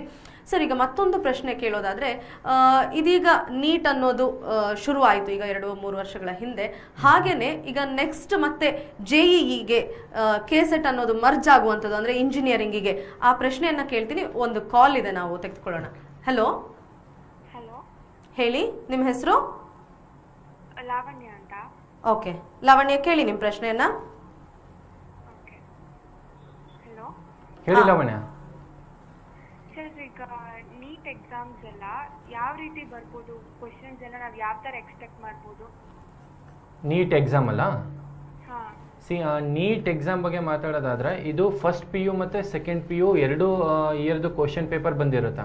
ಸೊ ನಾರ್ಮಲಿ ನೀವು ನೋಡೋದಾದರೆ ಇಫ್ ಯು ಗೋ ಹೆಡ್ ಸ್ವಲ್ಪ ಒಂದು 3 ವರ್ಷ ಹಿಂದೆ ಕ್ವಶನ್ ಪೇಪರ್ ಜೊತೆ ಅನಲೈಸಿಸ್ ಕೂಡ ನಾವು ಮಾಡಿರ್ತೀವಿ. ನೀವು ಅನಲೈಸಿಸ್ ನೋಡಿದಾಗ ಇವಾಗ ಬಯಾಲಜಿಯಲ್ಲಿ ರೀಪ್ರೊಡಕ್ಷನ್ ಸಿಸ್ಟಮಿಂದ, ಎಕಾಲಜಿಯಿಂದ ಮತ್ತು ಈ ಥರ ಕ್ವಶನ್ಸ್ ತುಂಬಾ ಕ್ವಶನ್ಸ್ ಜಾಸ್ತಿ ಕೇಳಿರ್ತಾರೆ. ಸೊ ಫಿಸಿಕ್ಸಲ್ಲಿ ಥರ್ಮೋಡೈನಮಿಕ್ಸ್ ಆಗಲಿ, ಎಲೆಕ್ಟ್ರೋಡೈನಮಿಕ್ಸ್ ಆಗಲಿ, ಇದರಿಂದ ಜಾಸ್ತಿ ಕ್ವಶನ್ಸ್ಗಳು ಬಂದಿರುತ್ತೆ. So normally first P U ಮತ್ತು ಸೆಕೆಂಡ್ ಪಿ ಯು ಇವೆರಡೂನ ಮರ್ಜ್ ಮಾಡಿಬಿಟ್ಟು ಅದರಲ್ಲಿ ಆಲ್ಮೋಸ್ಟ್ ಒಂದು 50%, ಇದರಲ್ಲಿ ಒಂದು ಆಲ್ಮೋಸ್ಟ್ 50%. ಸೊ ಆ ಥರ ಎರಡು 50% ಬೇಸಿಸಲ್ಲಿ ಕ್ವಶನ್ಸ್ಗಳು ಬರುತ್ತೆ. ಸೊ ಟೋಟಲಿ ಸಬ್ಜೆಕ್ಟ್ ವೈಸ್ಗಳು ನೋಡೋದಾದರೆ ಫಿಸಿಕ್ಸಿಂದ 45 ಕ್ವಶನ್ಸು, ಕೆಮಿಸ್ಟ್ರಿಯಿಂದ 45, ಬಾಟ್ನಿ, ಜಿಯಾಲಜಿ ಅಂತ ಬಯಾಲಜಿನ ಡಿವೈಡ್ ಮಾಡ್ತಾರೆ. ಸೊ ಅಲ್ಲಿ 45 ಟೋಟಲ್ ನಿಮಗೆ 180 ಕ್ವಶನ್ಸ್ ಇರುತ್ತೆ out of 720 marks. So plus 4 marks, -1 marks marking system ಇರುತ್ತೆ. ಸೊ ಹಾಗಾಗಿ ಅಂದರೆ ನಮ್ಮ ಸಿಲೆಬಸ್ಸಿಂದನೇ ಹಾಫ್ ಹಾಂ, ನಿಮ್ಮ ಸಿಲೆಬಸ್ಸಿಂದನೇ NCERTಯಿಂದ ಏನು ಸಿಲೆಬಸ್ ಇರುತ್ತೆ ಅದರಿಂದನೇ ಇರುತ್ತೆ. ಅದರಲ್ಲಿ ಫುಲ್ MCQ ಕ್ವಶನ್ಸ್ ಮಾತ್ರ ಇರುತ್ತೆ. ಸೊ MCQ ಕ್ವಶನ್ಸಲ್ಲಿ ನಾವು OMR ಶೀಟಲ್ಲಿ ಆನ್ಸರ್ ಮಾಡಬೇಕಾಗುತ್ತೆ. ಓಕೆ, ಸೊ ಆಪ್ಷನ್ಸ್ ಇರೋದ್ರಿಂದ ಅಟೆಂಡ್ ಮಾಡ್ಬೋದು. ಹಾಂ, ಆಪ್ಷನ್ಸ್ ಇರೋದ್ರಿಂದ ನೀವು ಅಟೆಂಡ್ ಮಾಡ್ಬೋದು. But one thing we should be very careful, ಯಾಕಂದರೆ ನೆಗೆಟಿವ್ ಮಾರ್ಕಿಂಗ್ ಸಿಸ್ಟಮ್ ಕೂಡ ಇದೆ. ಓಕೆ, ಸೊ ಅಲ್ಲಿ ನಾವು ಲೈಕ್ ಇವಾಗ ಡಯಾಗ್ರಾಮ್ಸ್ ಎಲ್ಲ ಬರೆಯೋದು ಆ ಥರ ಎಲ್ಲ ಏನಿರಲ್ಲ? ಡಯಾಗ್ರಾಮ್ಸ್ ಅವಶ್ಯಕತೆ ಇರೋದಿಲ್ಲ. ಇಫ್ ಡಯಾಗ್ರಾಮಲ್ಲಿ ಏನಾದರೂ ಕ್ವಶನ್ಸ್ಗಳು ಬಂದಾಗ ಅವರೇ ಡಯಾಗ್ರಾಮ್ ಕೊಟ್ಟಿರ್ತಾರೆ. ಸೊ ಕೊಟ್ಬಿಟ್ಟು ಅದರಲ್ಲಿ ಏನಾದರೂ ಒಂದು ಫೈಂಡ್ ಔಟ್ ಮಾಡೋಕೆ ಅವ್ರು ಹೇಳಿರ್ತಾರೆ, ಅದನ್ನು ನೀವು ಗುರುತಿಸಬೇಕಾಗುತ್ತೆ. ಅಲ್ಲಿ ಆಪ್ಷನಲ್ಲಿ ಇರುತ್ತೆ, ಆಪ್ಷನ್ ಏನಿದೆ ಕ್ವಶನ್ ಅಂದ್ಬಿಟ್ಟು. ಸೊ ಅದರಲ್ಲಿ ನೀವು ಯಾವುದಾದ್ರೂ ಒಂದನ್ನು ಮಾರ್ಕ್ ಮಾಡ್ಬೋದು. Okay sir, half of the questions ಸಂಸ್ಕೃತದಿಂದ ಬರುತ್ತೆ ಅಂತ ಹೇಳಿದ್ರಿ. ಇನ್ ಹಾಫ್ ಯಾವ ಥರ? Second P U first P U ಮತ್ತು ಸೆಕೆಂಡ್ ಪಿ ಯುಗೆ ಈಕ್ವಲ್ ಪೋರ್ಷನ್ಸ್ನ ಕೊಟ್ಟಿರ್ತಾರೆ. ಸೊ ಹಾಗಾಗಿ ನಿಮಗೆ ಕೆಲವೊಂದು ಸಲ ಏನಾಗುತ್ತೆ, ಒಂದು 50 to 55% ಫಸ್ಟ್ ಪಿ ಯುಯಿಂದ ಬರ್ಬೋದು. ಸೊ ನೆಕ್ಸ್ಟ್ ಒಂದು 45 ನಿಮಗೆ ಸೆಕೆಂಡ್ ಪಿ ಯುಯಿಂದ ಬರ್ಬೋದು. ಇಲ್ಲಾಂದರೆ ವೈಸ್ ವರ್ಷ ಆಗುತ್ತೆ, ಒಂದು 45% ಫಸ್ಟ್ ಪಿ ಯುಯಿಂದ ಬಂದುಬಿಟ್ಟು ಮತ್ತು ನಿಮಗೆ ನೆಕ್ಸ್ಟ್ ಇಯರಲ್ಲಿ 55% ಸೆಕೆಂಡ್ ಇಯರ್ ಪಿ ಯು ಸಿಯಿಂದ ಬರ್ಬೋದು. ಸೊ ಆ ಥರ first P U second P U ಎರಡೂ ಓದೋದು ನಿಶ್ಚಿತ. ಅದು ಎರಡು ಓದಲೇಬೇಕು ಸ್ಟೂಡೆಂಟ್ಗೆ ಒಳ್ಳೆ ಮಾರ್ಕ್ಸ್ ಬರಬೇಕಾದ್ರೆ. ಓಕೆ ಸರ್, ಇದು ಎಷ್ಟು ದಿನದ ಬರುತ್ತೆ ಇದು ಕೋರ್ಸ್ ಟ್ರೈನಿಂಗ್ ಎಲ್ಲ? ಯಾವುದು ರಿಪೀಟರ್ಸ್ ಬಗ್ಗೆ ಮಾತಾಡ್ತಿದ್ದೀರಾ ಅಥವಾ long term first P U second P ಯುಗ? ಫಸ್ಟ್ ಪಿ ಯು ಮತ್ತು ಸೆಕೆಂಡ್ ಪಿ ಯು ಅವ್ರಿಗೆ. ಫಸ್ಟ್ ಪಿ ಯು ಆ್ಯಸ್ ನಿಮ್ಮ ಕಾಲೇಜ್ ಸ್ಟಾರ್ಟ್ ಆಗುತ್ತಲ್ವ, ಅವಾಗೆ ನಮ್ಮದು ಸೈಮಲ್ಟೇನಿಯಸ್ಲಿ ಸ್ಟಾರ್ಟ್ ಆಗಿಬಿಡುತ್ತೆ. ಈವನ್ ಫಸ್ಟ್ ಪಿ ಯು ಒಂದು ತಿಂಗಳು ಮುಂಚಿತವಾಗಿ ನಾವು ಸ್ಟಾರ್ಟ್ ಮಾಡ್ತೀವಿ. ಸೊ ನಿಮ್ದು ಏಪ್ರಿಲಲ್ಲಿ ಆಲ್ಮೋಸ್ಟ್ ರಿಸಲ್ಟ್ ಬಂದುಬಿಡುತ್ತೆ, ಮೇ ಫಸ್ಟ್ ವೀಕಲ್ಲಿ 10th ಸ್ಟ್ಯಾಂಡರ್ಡ್ದು. ಸೊ ನಾವು ಮೇ ಲಾಸ್ಟ್ ವೀಕಲ್ಲೇ ನಮ್ಮದು ಫಸ್ಟ್ ಪಿ ಯು ಕ್ಲಾಸಸ್ಗಳು ಸ್ಟಾರ್ಟ್ ಆಗಿಬಿಡುತ್ತೆ. ಸೊ ಅದನ್ನು up to second P U 2 ವರ್ಷ ಲಾಂಗ್ ಟರ್ಮ್ ಕೋರ್ಸ್ ಕೂಡ ಇದೆ. ಕೆಲವೊಂದು ಮಕ್ಕಳು ಫಸ್ಟ್ ಪಿ ಯುಗೆ ಜಾಯ್ನ್ ಆಗೋಕ್ಕಾಗಲಿಲ್ಲ ಅಂತಂದರೆ ಸೆಕೆಂಡ್ ಪಿ ಯುಗೆ ಡೈರೆಕ್ಟಾಗಿ ಬಂದು ಜಾಯ್ನ್ ಆಗ್ತಾರೆ. ಸೊ ಆ ಥರ ಒಂದು ನೀಟ್ಗೆ ಇನ್ನೊಂದು ಕೋರ್ಸ್ ಅವೈಲೇಬಲ್ ಇರುತ್ತೆ. ಅದ್ರ ಜೊತೆಗೆ ಕೆಲವೊಬ್ಬರು ಈ ಸಲ ಆಗಲಿಲ್ಲ, ಒಂದು ವರ್ಷ ಡ್ರಾಪ್ ತೊಗೊತೀನಿ, ಇನ್ನೊಂದು ಸ್ವಲ್ಪ ರ್ಯಾಂಕಿಂಗ್ ಚೆನ್ನಾಗಿ ಬರಬೇಕು, ನಂದು ಒಳ್ಳೆ ಕಾಲೇಜಲ್ಲಿ ಸೀಟ್ ಸಿಗಬೇಕು, ಗೌರ್ಮೆಂಟ್ ಕಾಲೇಜೇ ಬೇಕು ಅಂತ ಹೇಳೋರು ಒಂದು ವರ್ಷ ಡ್ರಾಪ್ ತೊಗೊಂಡು ಬರ್ತಾರೆ. ಅದು ಇವಾಗ ಜುಲೈ ಮಿಡಲ್ಲಿ ಸ್ಟಾರ್ಟ್ ಮಾಡ್ತಾ ಇದ್ದೀವಿ ನಾವು. Okay sir, thank you. Okay, thank you. Okay Lavanya ಅವರೇ, ನೀವು ಮತ್ತಷ್ಟು ಮಾಹಿತಿಗಾಗಿ ಅಥವಾ ನಿಮ್ಮ ಅಡ್ಮಿಷನ್ ಮತ್ತಷ್ಟು ಗೈಡೆನ್ಸ್ಗಾಗಿ ನೀವು ಖಂಡಿತವಾಗಿಯೂ ಕೆರಿಯರ್ ಪಾಯಿಂಟ್ ನೀವು ಕಾಂಟ್ಯಾಕ್ಟ್ ಮಾಡಿದ್ರೆ ಅಲ್ಲಿ ಹೋದರೆ ನಿಮಗೆ ಮತ್ತಷ್ಟು ವಿಷಯಗಳನ್ನು ತಿಳಿಸ್ತಾರೆ, ಹಾಗೆ ನಿಮಗೆ ಒಳ್ಳೆ ರೀತಿಯಾದಂತಹ ಗೈಡೆನ್ಸ್ ಸಿಗುತ್ತೆ ಅನ್ನೋದು ನನ್ನ ನಂಬಿಕೆ. ಸರ್, ಈಗ ನಾವು JEE ಮತ್ತು ನೀಟ್ ಬಗ್ಗೆ ಮಾತಾಡ್ತಾ ಇದ್ವಿ. ಈಗ KCET ಅನ್ನೋದಿತ್ತು, PCM ಅನ್ನುವಂಥದ್ದನ್ನು ಮಾರ್ಕ್ಸ್ ತಗೊಂಡು ಇಂಜಿನಿಯರಿಂಗಿಗೆ ಹೋಗ್ತಾ ಇದ್ರು ಮಕ್ಕಳು. ಆದರೆ ಈಗ ಅದನ್ನು ಚೇಂಜ್ ಮಾಡುವಂತಹ ಒಂದು ರೂಲ್ಸ್ ಬರ್ತಾ ಇದೆ ಅನ್ನುವಂಥದ್ದು ನನಗೆ ಗೊತ್ತಾಗಿದೆ. ಹಾಗಾಗಿ ಇದರ ವಿಷಯವಾಗಿ ಮಾತನಾಡೋಣ. ಮತ್ತೊಂದು ಕಾಲರ್ ರೆಡಿ ಇದ್ದಾರೆ. ಹಲೋ, ನಿಮ್ಮ ಹೆಸರು? ನಿಮ್ಮ ಹೆಸರು ಹೇಳಿ. ಸುಜಿತ್ ಅಂತ ನನ್ನ ಹೆಸರು. ಸುಜಿತ್ ಎಲ್ಲಿಂದ ಮಾತಾಡ್ತಾ ಇರೋದು? ನಾವು ಮೈಸೂರಿಂದ ಇದು ಒಂಟಿಕೊಪ್ಪಲಿಂದ ಮಾತಾಡ್ತಾ ಇರೋದು, ಮೈಸೂರು. ಹಾ, ಹೇಳಿ ಸುಜಿತ್ ಅವರೇ. ಈಗ ನಾವು ಸೆಕೆಂಡ್ ಪಿ ಯು, ಈಗ ನಾನು ಡೈರೆಕ್ಟ್ ನಾವು ಮೈಕಾದಲ್ಲಿ ಸೆಕೆಂಡ್ ಪಿ ಯು ಓದ್ತಾ ಇದ್ದೀನಿ. ಹಾ, ಈಗ ನಾನು ನೀಟ್ ಮಾಡಬೇಕು ಅಂತ ಯಾವ ಥರ ಓದಬೇಕು ಅಂತ ಗೊತ್ತಾಗ್ತಿಲ್ಲ. ಓಕೆ, ಮೈಸೂರು ಕೆರಿಯರ್ ಪಾಯಿಂಟನ್ನ ಅಸಿಸ್ಟೆಂಟ್ ಬ್ರಾಂಚ್ ಮ್ಯಾನೇಜರ್ ರವಿರಾಜ್ ಅವರು ನಮ್ಮ ಜೊತೆಲಿ ಈಗ ಇದ್ದಾರೆ. ಅವ್ರು ನಿಮ್ಮ ಹತ್ರ ಆ ವಿಷಯವಾಗಿ ಮಾತನಾಡ್ತಾರೆ. ಸುಜಿತ್ ಅವರು ಇವಾಗ ಸೆಕೆಂಡ್ ಪಿ ಯು ಓದ್ತಿದ್ರಾ? ಹೌದು ಸರ್, ಸೆಕೆಂಡ್ ಪಿ ಯು ಓದ್ತಾ ಇದ್ದೀನಿ. ಓಕೆ ಸುಜಿತ್, ನೋಡಿ ಇವಾಗ ನೀಟ್ ನಾನು ಇವಾಗಲೇ ಹೇಳಿದೆ, ಫಿಸಿಕ್ಸು, ಕೆಮಿಸ್ಟ್ರಿ, ಬಯಾಲಜಿ ಇರುತ್ತೆ. ಸೊ ಒಂದು ಇಂಪಾರ್ಟೆಂಟ್ ಹಿಂಟ್ ಕೊಡೋಕೆ ನಾನು ಬಯಸ್ತೀನಿ. ಬಯಾಲಜಿ ಬಂದುಬಿಟ್ಟು one of the easy subject. ಯಾವಾಗ ನಾವು ಫಿಸಿಕ್ಸ್ ಮತ್ತು ಕೆಮಿಸ್ಟ್ರಿನ ಕಂಪೇರ್ ಮಾಡ್ತೀವಿ, ಮತ್ತು ನೀವು ಕ್ವಶನ್ಸ್ ನೋಡೋದಾದರೆ ಟೋಟಲ್ 90 ಕ್ವಶನ್ಸ್ ಬರುತ್ತೆ ಔಟ್ ಆಫ್ 360 ಮಾರ್ಕ್ಸ್ಗೆ. ಸೊ 720ಲಿ ಒಂದು ಮೇಜರ್ ಪೋರ್ಷನ್ ಬಂದುಬಿಟ್ಟು 360 ಬಯಾಲಜಿದಿದೆ. ಸೊ ಬಯಾಲಜಿಲಿ ನೀವು ಹೇಗೆ ಓದಬೇಕು ಅಂತಂದರೆ ಅಲ್ಲಿ ನಿಮಗೆ 300 ಮಾರ್ಕ್ಸ್ ಬರಲೇಬೇಕು. ಸೊ 300 ಮಾರ್ಕ್ಸ್ ಯಾವಾಗ ನೀವು ಬಯಾಲಜಿಲಿ ಕ್ರಾಸ್ ಮಾಡ್ತಿರೋ, ರೆಸ್ಟ್ ಅವರು 100-120 ಫಿಸಿಕ್ಸಲ್ಲಿ, 100-120 ಕೆಮಿಸ್ಟ್ರಿಲಿ ತೊಗೊಂಡಾಗ ನಿಮ್ಮ ಸ್ಕೋರ್ ಅಪ್ರಾಕ್ಸಿಮೇಟ್ಲಿ ಒಂದು 580-600ವರೆಗೂ ತಲುಪುತ್ತೆ. ಆವಾಗ ನಿಮ್ಗೆ ಆರಾಮಾಗಿ ಅಲ್ಲಿ ಸೀಟ್ ಸಿಗೋ ಚಾನ್ಸಸ್ ಇರುತ್ತೆ ನೀವು ಇಷ್ಟಪಟ್ಟಿರೋ ಕಾಲೇಜಲ್ಲಿ. ಸೊ ಅದೇ ನಾನು ಹೇಳಿದ್ನಲ್ಲ, ಫಸ್ಟ್ ಪಿ ಯು ಇಂದ ನಿಮಗೆ ಹಾಫ್ ಪೋರ್ಷನ್ ಬರುತ್ತೆ, ಸೆಕೆಂಡ್ ಪಿ ಯು ಸಿಯಿಂದ ಕೂಡ ಹಾಫ್ ಪೋರ್ಷನ್ ಬರುತ್ತೆ. ನೀವು ಓದಿರೋದನ್ನ ಮತ್ತೆ ಅವಾಗ ರಿವಿಷನ್ ಮಾಡ್ತಾ ಇರಿ, ಸೊ ದಟ್ ನಿಮಗೆ ಯಾವುದೇ ಫಸ್ಟ್ ಪಿ ಯುಲಿ ಓದಿರೋ ಟಾಪಿಕ್ಗಳು ಮಿಸ್ ಆಗಬಾರ್ದು ಅಥವಾ ಕನ್ಫ್ಯೂಷನ್ ಆಗಿಬಿಡುತ್ತೆ ನಾರ್ಮಲಿ ಆಪ್ಷನ್ಸ್ಗಳನ್ನ ನೋಡಿದಾಗ. ಸೊ ಆ ಥರ ಕನ್ಫ್ಯೂಷನ್ ಆಗದೇ ಇರೋ ರೀತಿಯಲ್ಲಿ ನೀವು ಅದನ್ನು ಸ್ಟಿಕ್ಕಿ ನೋಟ್ಸ್ ಮಾಡಿರ್ಬೋದು ಅಥವಾ ಫ್ಲೋ ಚಾರ್ಟ್ ಹಾಕಿರ್ಬೋದು. ಡಿಫಿಕಲ್ಟ್ ಟಾಪಿಕ್ ನೀವು ಫ್ರೆಂಡ್ ಜೊತೆ ಪಿಯರ್ ಲರ್ನಿಂಗ್ ಅಂತ ಕೂಡ ಕರಿತೀವಿ, ಅಂದರೆ ಫ್ರೆಂಡ್ಶಿಪ್ ಲರ್ನಿಂಗ್ ಅಂತ. ಸೊ ನಿಮ್ಮ ಫ್ರೆಂಡ್ ಜೊತೆ ನೀವು ಡಿಸ್ಕಸ್ ಮಾಡ್ತಾ ಇರಬೇಕು. ಸೊ ಆ ಥರ ಡಿಸ್ಕಷನ್ ಮಾಡಿದ್ರೆ ನಿಮಗೆ ಗೊತ್ತಿಲ್ಲದೆ ಇರೋದು ಅವ್ನು ನಿಮ್ಗೆ ಹೇಳ್ಕೊಡ್ತಾನೆ, ಅವ್ನಿಗೆ ಗೊತ್ತಿರೋ ನೀವು ಅವ್ನಿಗೆ ಹೇಳ್ಕೊಡ್ತೀರಾ. ಸೊ ಆ ಥರ ಮಾಡೋದ್ರಿಂದ ನಿಮಗೆ ತುಂಬ ದಿನವರೆಗೂ ನೆನಪಲ್ಲಿ ಉಳಿಯುತ್ತೆ. ಸೊ ಈ ಥರ ಮಾಡಿ ನೀವು ಆರಾಮಾಗಿ ಕಾನ್ಸ್ಟೆಂಟಾಗಿ ಸ್ಟಡಿ ಮಾಡಿದ್ರೆ ಆಗುತ್ತೆ. ಇದು ನೀಟ್ ಬಂದುಬಿಟ್ಟು ಆಲ್ ಓವರ್ ಇಂಡಿಯಾ ಇರೋದ್ರಿಂದ so 1 month 40 days 1.5 month time ಇದು ಸೂಟ್ ಆಗೋದಿಲ್ಲ ನಿಮಗೆ. ಎಕ್ಕೂರಾಗಿ ಡೈಲಿ ವೇಜಸಲ್ಲಿ ನಿಮಗೆ ಡೈಲಿ ಪ್ರಾಪರಾಗಿ ಕಾನ್ಸಂಟ್ರೇಷನ್ ಮಾಡಿ ನೀವು ಓದಿದಾಗ ಆಟೋಮೆಟಿಕ್ಕಾಗಿ ಸೆಲೆಕ್ಟ್ ಆಗ್ಬೋದು. ಅದಂತ ಏನು ಡಿಫಿಕಲ್ಟು ಏನು ಇರೋದಿಲ್ಲ. ಸರ್ ಈಗ ಬಾಟ್ನಿ ತುಂಬಾ ಕಷ್ಟ ಅನ್ಸುತ್ತೆ ಸರ್. ಯಾವ್ದು ಹೇಳಿ? ಬಾಟ್ನಿ ನಿಮ್ಗೆ ಕಷ್ಟ ಅಂತ ಅನ್ಸುತ್ತಾ? ಬಾಟ್ನಿ ನಾರ್ಮಲಿ ಜಿಯೋಲಜಿ ಬಾಟ್ನಿ ಬಂದುಬಿಟ್ಟು ಈಸಿನೇ ಇರುತ್ತೆ. ನೀವು ಯಾವಾಗ ಕೆಮಿಸ್ಟ್ರಿ ಫಿಸಿಕ್ಸ್ನ ಕಂಪೇರ್ ಮಾಡ್ತೀರಾ, ಬಾಟ್ನಿನೇ ಕಷ್ಟ ಅಂದಾಗ ಮತ್ತೆ ಅವು ನಿಮ್ಗೆ ಮತ್ತೆ ಕಷ್ಟ ಆಗ್ತಾ ಹೋಗುತ್ತೆ. ಕಷ್ಟ ಯಾವಾಗ ಅನಿಸುತ್ತೋ ಅಲ್ವಾ, ಬಾಟ್ನಿಲಿ ನಿಮ್ಮ ಫ್ರೆಂಡ್ ಸರ್ಕಲಲ್ಲಿ ಯಾರು ಚೆನ್ನಾಗಿದ್ದಾರೆ, ಸೊ ಯಾರು ಚೆನ್ನಾಗಿ ಪರ್ಫೆಕ್ಟ್ ಆಗಿದ್ದಾರೆ ಅವರಿಂದ ಗೈಡೆನ್ಸ್ ತೊಗೊಳ್ಳಿ. ನಿಮ್ಮ ಇದ್ರ ಲೆಕ್ಚರರ್ ಹತ್ರ ಹೋಗಿ ಎಕ್ಸ್ಟ್ರಾ ಕ್ಲಾಸ್ಗಳನ್ನ ತೊಗೊಳ್ಳಿ, ಅದ್ರ ಬಗ್ಗೆ ಏನು ಅರ್ಥ ಆಗಿರಲ್ವೋ. ಯಾಕೆ ಅಂದರೆ ನಾವು ಸ್ಟೂಡೆಂಟ್ ಓದಬೇಕಾದ್ರೆ ಏನು ಮಾಡ್ತೀವಿ, ಸ್ಕಿಪ್ ಮಾಡ್ತಾ ಹೋಗ್ತೀವಿ. ಅರ್ಥ ಆಗಲಿಲ್ಲ ಇದನ್ನು ಸ್ಕಿಪ್ ಮಾಡಿಬಿಡೋಣ, ಎಕ್ಸಾಮಿಗೆ ಬರದೇ ಇರ್ಬೋದು ಇದು. ಸೊ ಯಾವಾಗ MCQ ಎಕ್ಸಾಮ್ ಪ್ರಿಪೇರ್ ಆಗ್ತೀವಲ್ವ ಎಂಟ್ರೆನ್ಸ್ ಎಕ್ಸಾಮ್ಗೆ, ಯಾವುದೇ ಪೋರ್ಷನನ್ನು ಸ್ಕಿಪ್ ಮಾಡೋಕ್ಕೆ ಹೋಗ್ಬಾರ್ದು. ಸೊ ಎಲ್ಲದನ್ನು ಓದಬೇಕಾಗುತ್ತೆ. ಹಾಗಾಗಿ ನೀವು ಕರೆಕ್ಟಾಗಿ ಲೆಕ್ಚರ್ಸಿಂದ ಗೈಡೆನ್ಸ್ ತೊಗೊಳ್ಳಿ. ಯಾವ್ದು ಅರ್ಥ ಆಗಲ್ವೋ ಪದೇ ಪದೇ ಹೇಳಿಸ್ಕೊಳ್ಳಿ. ಯಾಕಂದರೆ ಇಟ್ಸ್ ಅಬೌಟ್ ಯುವರ್ ಫ್ಯೂಚರ್. ನೀವು ಡಾಕ್ಟರ್ ಆಗಬೇಕು ಅಂತ ಆಸೆ ಪಡ್ತಾ ಇದ್ದೀರಾ, ಸೊ ಅಂಥ ಟೈಮಲ್ಲಿ ಇದು ಡಿಫಿಕಲ್ಟ್ ಆಗುತ್ತೆ ಅಂತಂದಾಗ ಡೋಂಟ್ ಗೋ ಬ್ಯಾಕ್. ಸೊ ಅದು ಏನು ಡಿಫಿಕಲ್ಟಿ ಇರುತ್ತೆ ಅದ್ರ ಮೇಲೆ ಜಾಸ್ತಿ ವರ್ಕೌಟ್ ಮಾಡಿ. ಸೊ ಆಟೋಮೆಟಿಕ್ಕಾಗಿ ಅದು ನಿಮ್ಗೆ ಅರ್ಥ ಆಗ್ತಾ ಹೋಗ್ಬಿಡುತ್ತೆ. ಯಾವಾಗ ನೀವು ಜಾಸ್ತಿ ಅರ್ಥ ಆಗುತ್ತಲ್ವ ಅದು ನಿಮ್ಗೆ ಈಸಿ ಆಗಿಬಿಡುತ್ತೆ. ಯಾವ ಮೆಟೀರಿಯಲ್ ಓದ್ರೆ ನೆನಪಾಗುತ್ತೆ? ಯಾವ ಮೆಟೀರಿಯಲ್ನ ನೋಡಬೇಕು ಅಂತನಾ? ನಾರ್ಮಲಿ ನೀಟ್ಗಾಗಲಿ JEಗಾಗಲಿ ನಮ್ಮದು NCERT ಸಿಲೆಬಸ್ ತುಂಬ ಚೆನ್ನಾಗಿದೆ. ನೀವು NCERT ಸಿಲೆಬಸ್ನ ಮಾತ್ರ ಫಾಲೋ ಮಾಡಿ, ಸೊ ದ್ಯಾಟ್ ನಿಮಗೆ ಆಟೋಮೆಟಿಕ್ಕಾಗಿ ಎಲ್ಲ ಕ್ವಶನ್ಸ್ಗಳು ಅದರಿಂದನೇ ಫ್ರೇಮ್ ಆಗಿರುತ್ತೆ. NCERTಲಿ ಏನು ಬಿಡಕ್ಕೆ ಹೋಗ್ಬಿಡಿ, NCERT ಫುಲ್ ಓದಬೇಕು ನೀವು.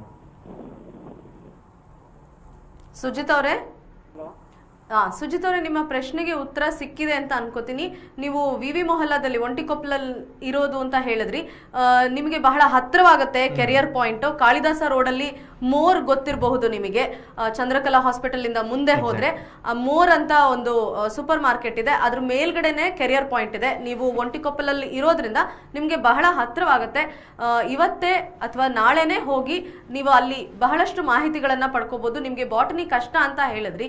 ಈ ರೀತಿಯಾದಂತಹ ಕಷ್ಟದ ಸಬ್ಜೆಕ್ಟ್ಗಳನ್ನ ಈಸಿ ಮಾಡಿ ನಿಮ್ಮ ಕನಸು ಏನಿದೆ, ನೀವು ಡಾಕ್ಟರ್ ಆಗಬೇಕು ಅಂತ ಕನಸು ಕಂಡಿದ್ರೆ ಆ ಕನಸು ಸಾಕಾರ ಮಾಡುವಲ್ಲಿ ಕೆರಿಯರ್ ಪಾಯಿಂಟ್ ಒಂದು ಮುಖ್ಯ ಪಾತ್ರವನ್ನ ವಹಿಸುತ್ತೆ ಅಂತ ನನ್ನ ನಂಬಿಕೆ ಇದೆ. ಖಂಡಿತವಾಗ್ಲೂ ನೀವು ಕೆರಿಯರ್ ಪಾಯಿಂಟ್ ಅನ್ನ ವಿಸಿಟ್ ಮಾಡಿ. ಸರ್, ನಾವು ಇದ್ರ ವಿಷಯವಾಗಿ ಮಾತನಾಡ್ತಾ ಇದ್ವಿ. JEE ಮತ್ತೆ ನೀಟ್, KCET ಈ 3 ವಿಷಯಗಳನ್ನ. ಈಗ ನಮ್ಮ KCET ಏನಿತ್ತು ಈಗ ನೀಟ್ ಆಗೋಯ್ತು. ನಾವು ಮೆಡಿಕಲ್ಗೆ ಹೋಗ್ಬೇಕು ಅಂತಂದ್ರೆ, ಇದೀಗ ಇಂಜಿನಿಯರಿಂಗಿಗೆ ಹೋಗ್ಬೇಕು ಅಂತ ಅಂದ್ರೆ ಯಾವ ರೀತಿಯಾಗಿ ನೆಕ್ಸ್ಟ್ ಮಾರ್ಪಾಡಾಗುತ್ತೆ ಅಂತ? ಸೊ ಒಳ್ಳೆ ಕ್ವಶನ್. ನಾರ್ಮಲಿ ತುಂಬಾ ಕನ್ಫ್ಯೂಷನ್ ನಡೀತಾ ಇತ್ತು ಮುಂಚೆ. ನೀಟ್ ಇಂಟ್ರೊಡ್ಯೂಸ್ ಆಗೋಕ್ಕಿಂತ ಮುಂಚೆ 2016 ಸೊ ಸಪ್ರೇಟ್ ಆಗುತ್ತೋ ಇಲ್ವೋ. ಸೊ ಪೇರೆಂಟ್ಗೆ ಒಂದು ಕ್ಲಿಯರ್ ಕಟ್ ಆಗಿ ಇನ್ಫಾರ್ಮೇಶನ್ ಸಿಗದೆ ಇದ್ದಾಗ ಪೇರೆಂಟ್ಗಳಿಗೆ ತುಂಬಾ ಕನ್ಫ್ಯೂಷನ್ ಸ್ಟಾರ್ಟ್ ಆಗಿಬಿಡುತ್ತೆ ಮಕ್ಕಳ ಫ್ಯೂಚರ್ ಬಗ್ಗೆ. ಸೊ ಹಾಗೆ ಇವಾಗ ಕೆಲವೊಂದ್ಸಲ ತುಂಬಾ ಸಲ ಪೇಪರಲ್ಲಿ ಕೂಡ ಬಂದಿದೆ, KCET ಇಂದ ಮತ್ತೆ ಇಂಜಿನಿಯರಿಂಗ್ ನ ತೆಗೆದ್ಬಿಟ್ಟು JEಯಲ್ಲಿ ಮರ್ಜ್ ಮಾಡಬೇಕು ಅನ್ನೋದು ಕೂಡ ಟಾಕ್ ನಡೀತಾ ಇದೆ. ಸೊ ಅದು ಇನ್ನೂ ಯಾವುದು ಸುಪ್ರೀಂ ಕೋರ್ಟ್ ವರ್ಡಿಕ್ಟ್ ಬಂದಿಲ್ಲ, ಬಟ್ ಚಾನ್ಸಸ್ ತುಂಬಾನೇ ಹೈ ಇದೆ. ಯಾಕಂದ್ರೆ ಯಾವಾಗ ಮೆಡಿಕಲ್ ಸೆಕ್ಷನ್ ನೀಟ್ ಅಂತ ಮಾಡಿದ್ರು, so they tested success. So ಅಲ್ಲಿ ಈಕ್ವಲ್ ಡಿಸ್ಟ್ರಿಬ್ಯೂಷನ್. ಯಾಕೆ ಅಂತ ನಾರ್ಮಲಿ ಇವಾಗ ಮೆಡಿಕಲ್ ಬಗ್ಗೆ ಮಾತಾಡೋದಾದ್ರೆ Karnataka is fortunate enough we have more number of medical colleges. ನೀವು ಇವಾಗ ಬಿಹಾರ್ ತಗೊಂಡ್ರೆ, UP ತಗೊಂಡ್ರೆ, ಕಂಪೇರ್ ಟು ಕರ್ನಾಟಕ ಅಲ್ಲೆಲ್ಲ ತುಂಬಾ ಕಡಿಮೆ ಮೆಡಿಕಲ್ ಕಾಲೇಜಸ್ ಇದೆ. ಅಂದ್ರೆ ನಮ್ಮ ಮಕ್ಕಳಿಗಿಂತ ಅಲ್ಲಿ ಜಾಸ್ತಿ ಇಂಟೆಲಿಜೆಂಟ್ ಇದ್ರು ಅವರು MBBS ಓದೇ ಅವಕಾಶ ವಂಚಿತರಾಗಿರ್ತಾ ಇದ್ರು. ಸೊ ಹಾಗಾಗಿ 1 ಇಂಡಿಯಾ 1 ನೇಷನ್ 1 ಎಕ್ಸಾಮ್ ಅಂತ ಅಂದ್ಬಿಟ್ಟು they come up with the concept neat.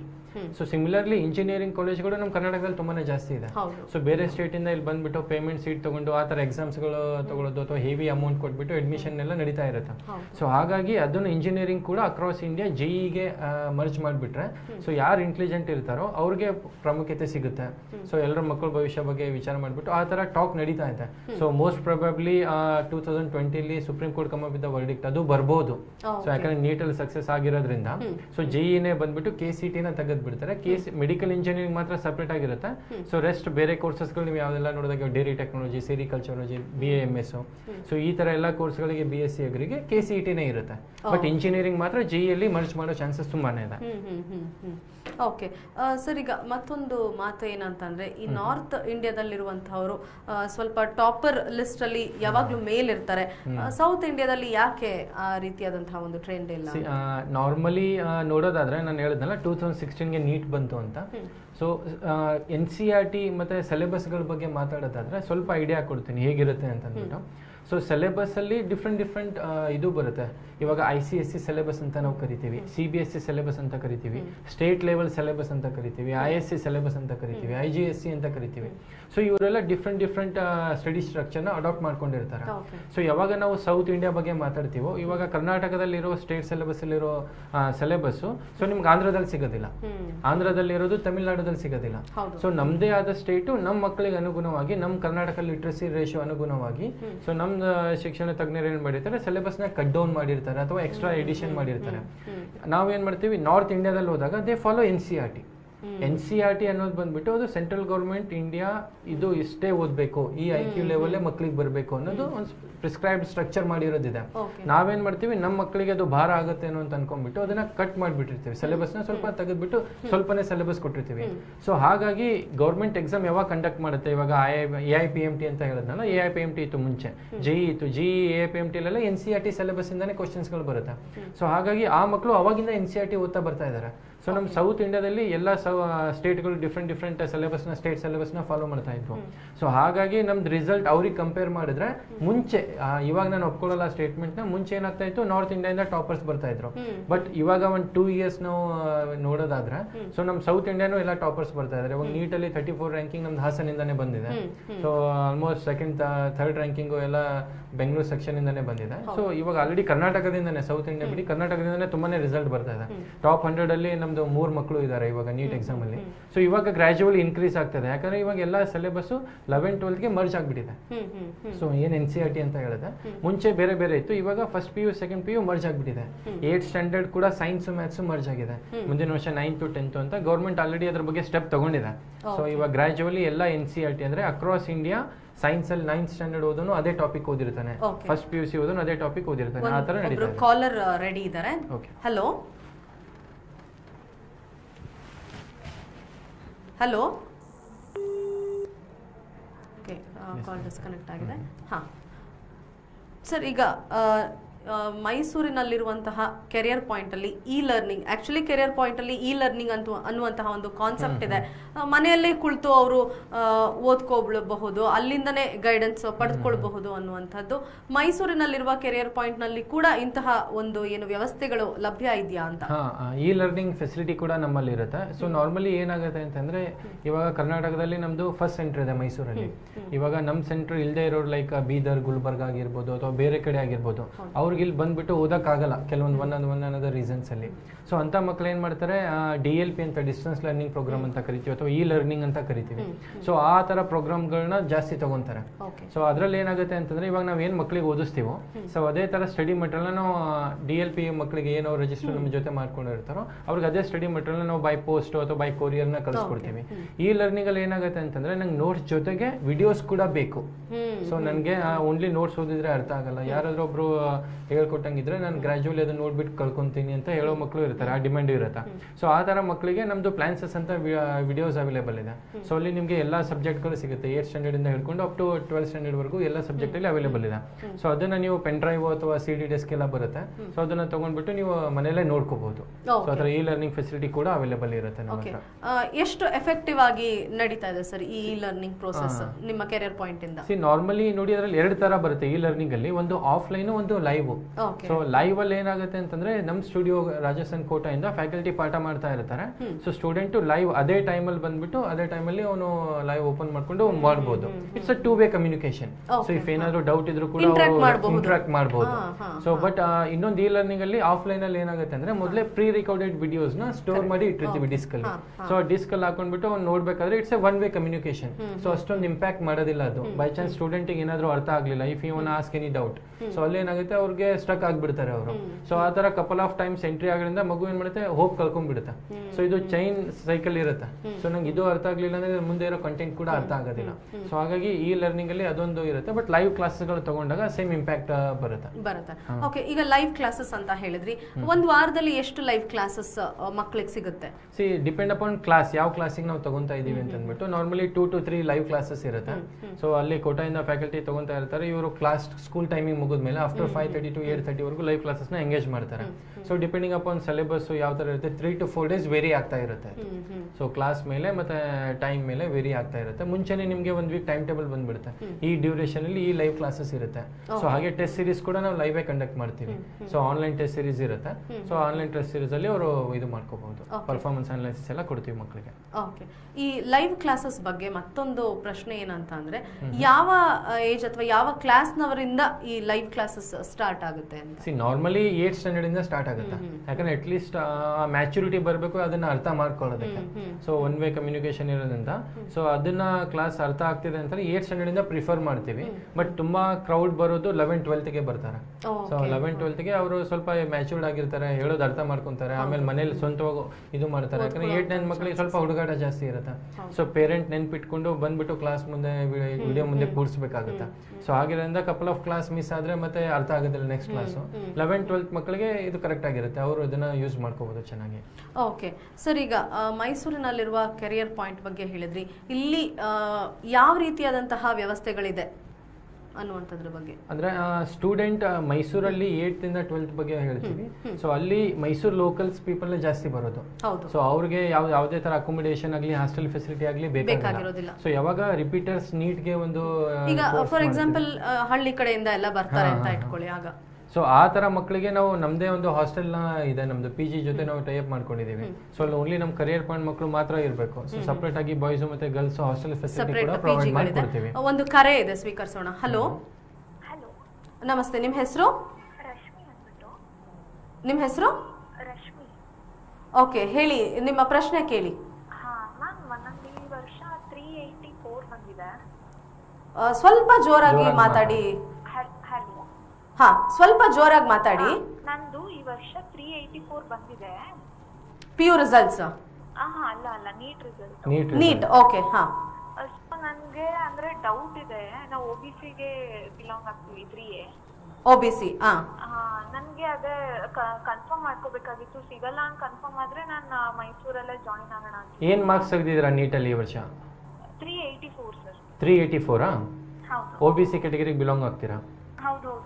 C normally OBC category ಯಾವ ಕಾಲೇಜಲ್ಲಿ ತಗೋಬೇಕು ಅನ್ಕೊಂಡಿದ್ರೆ ಹೇಳಿ?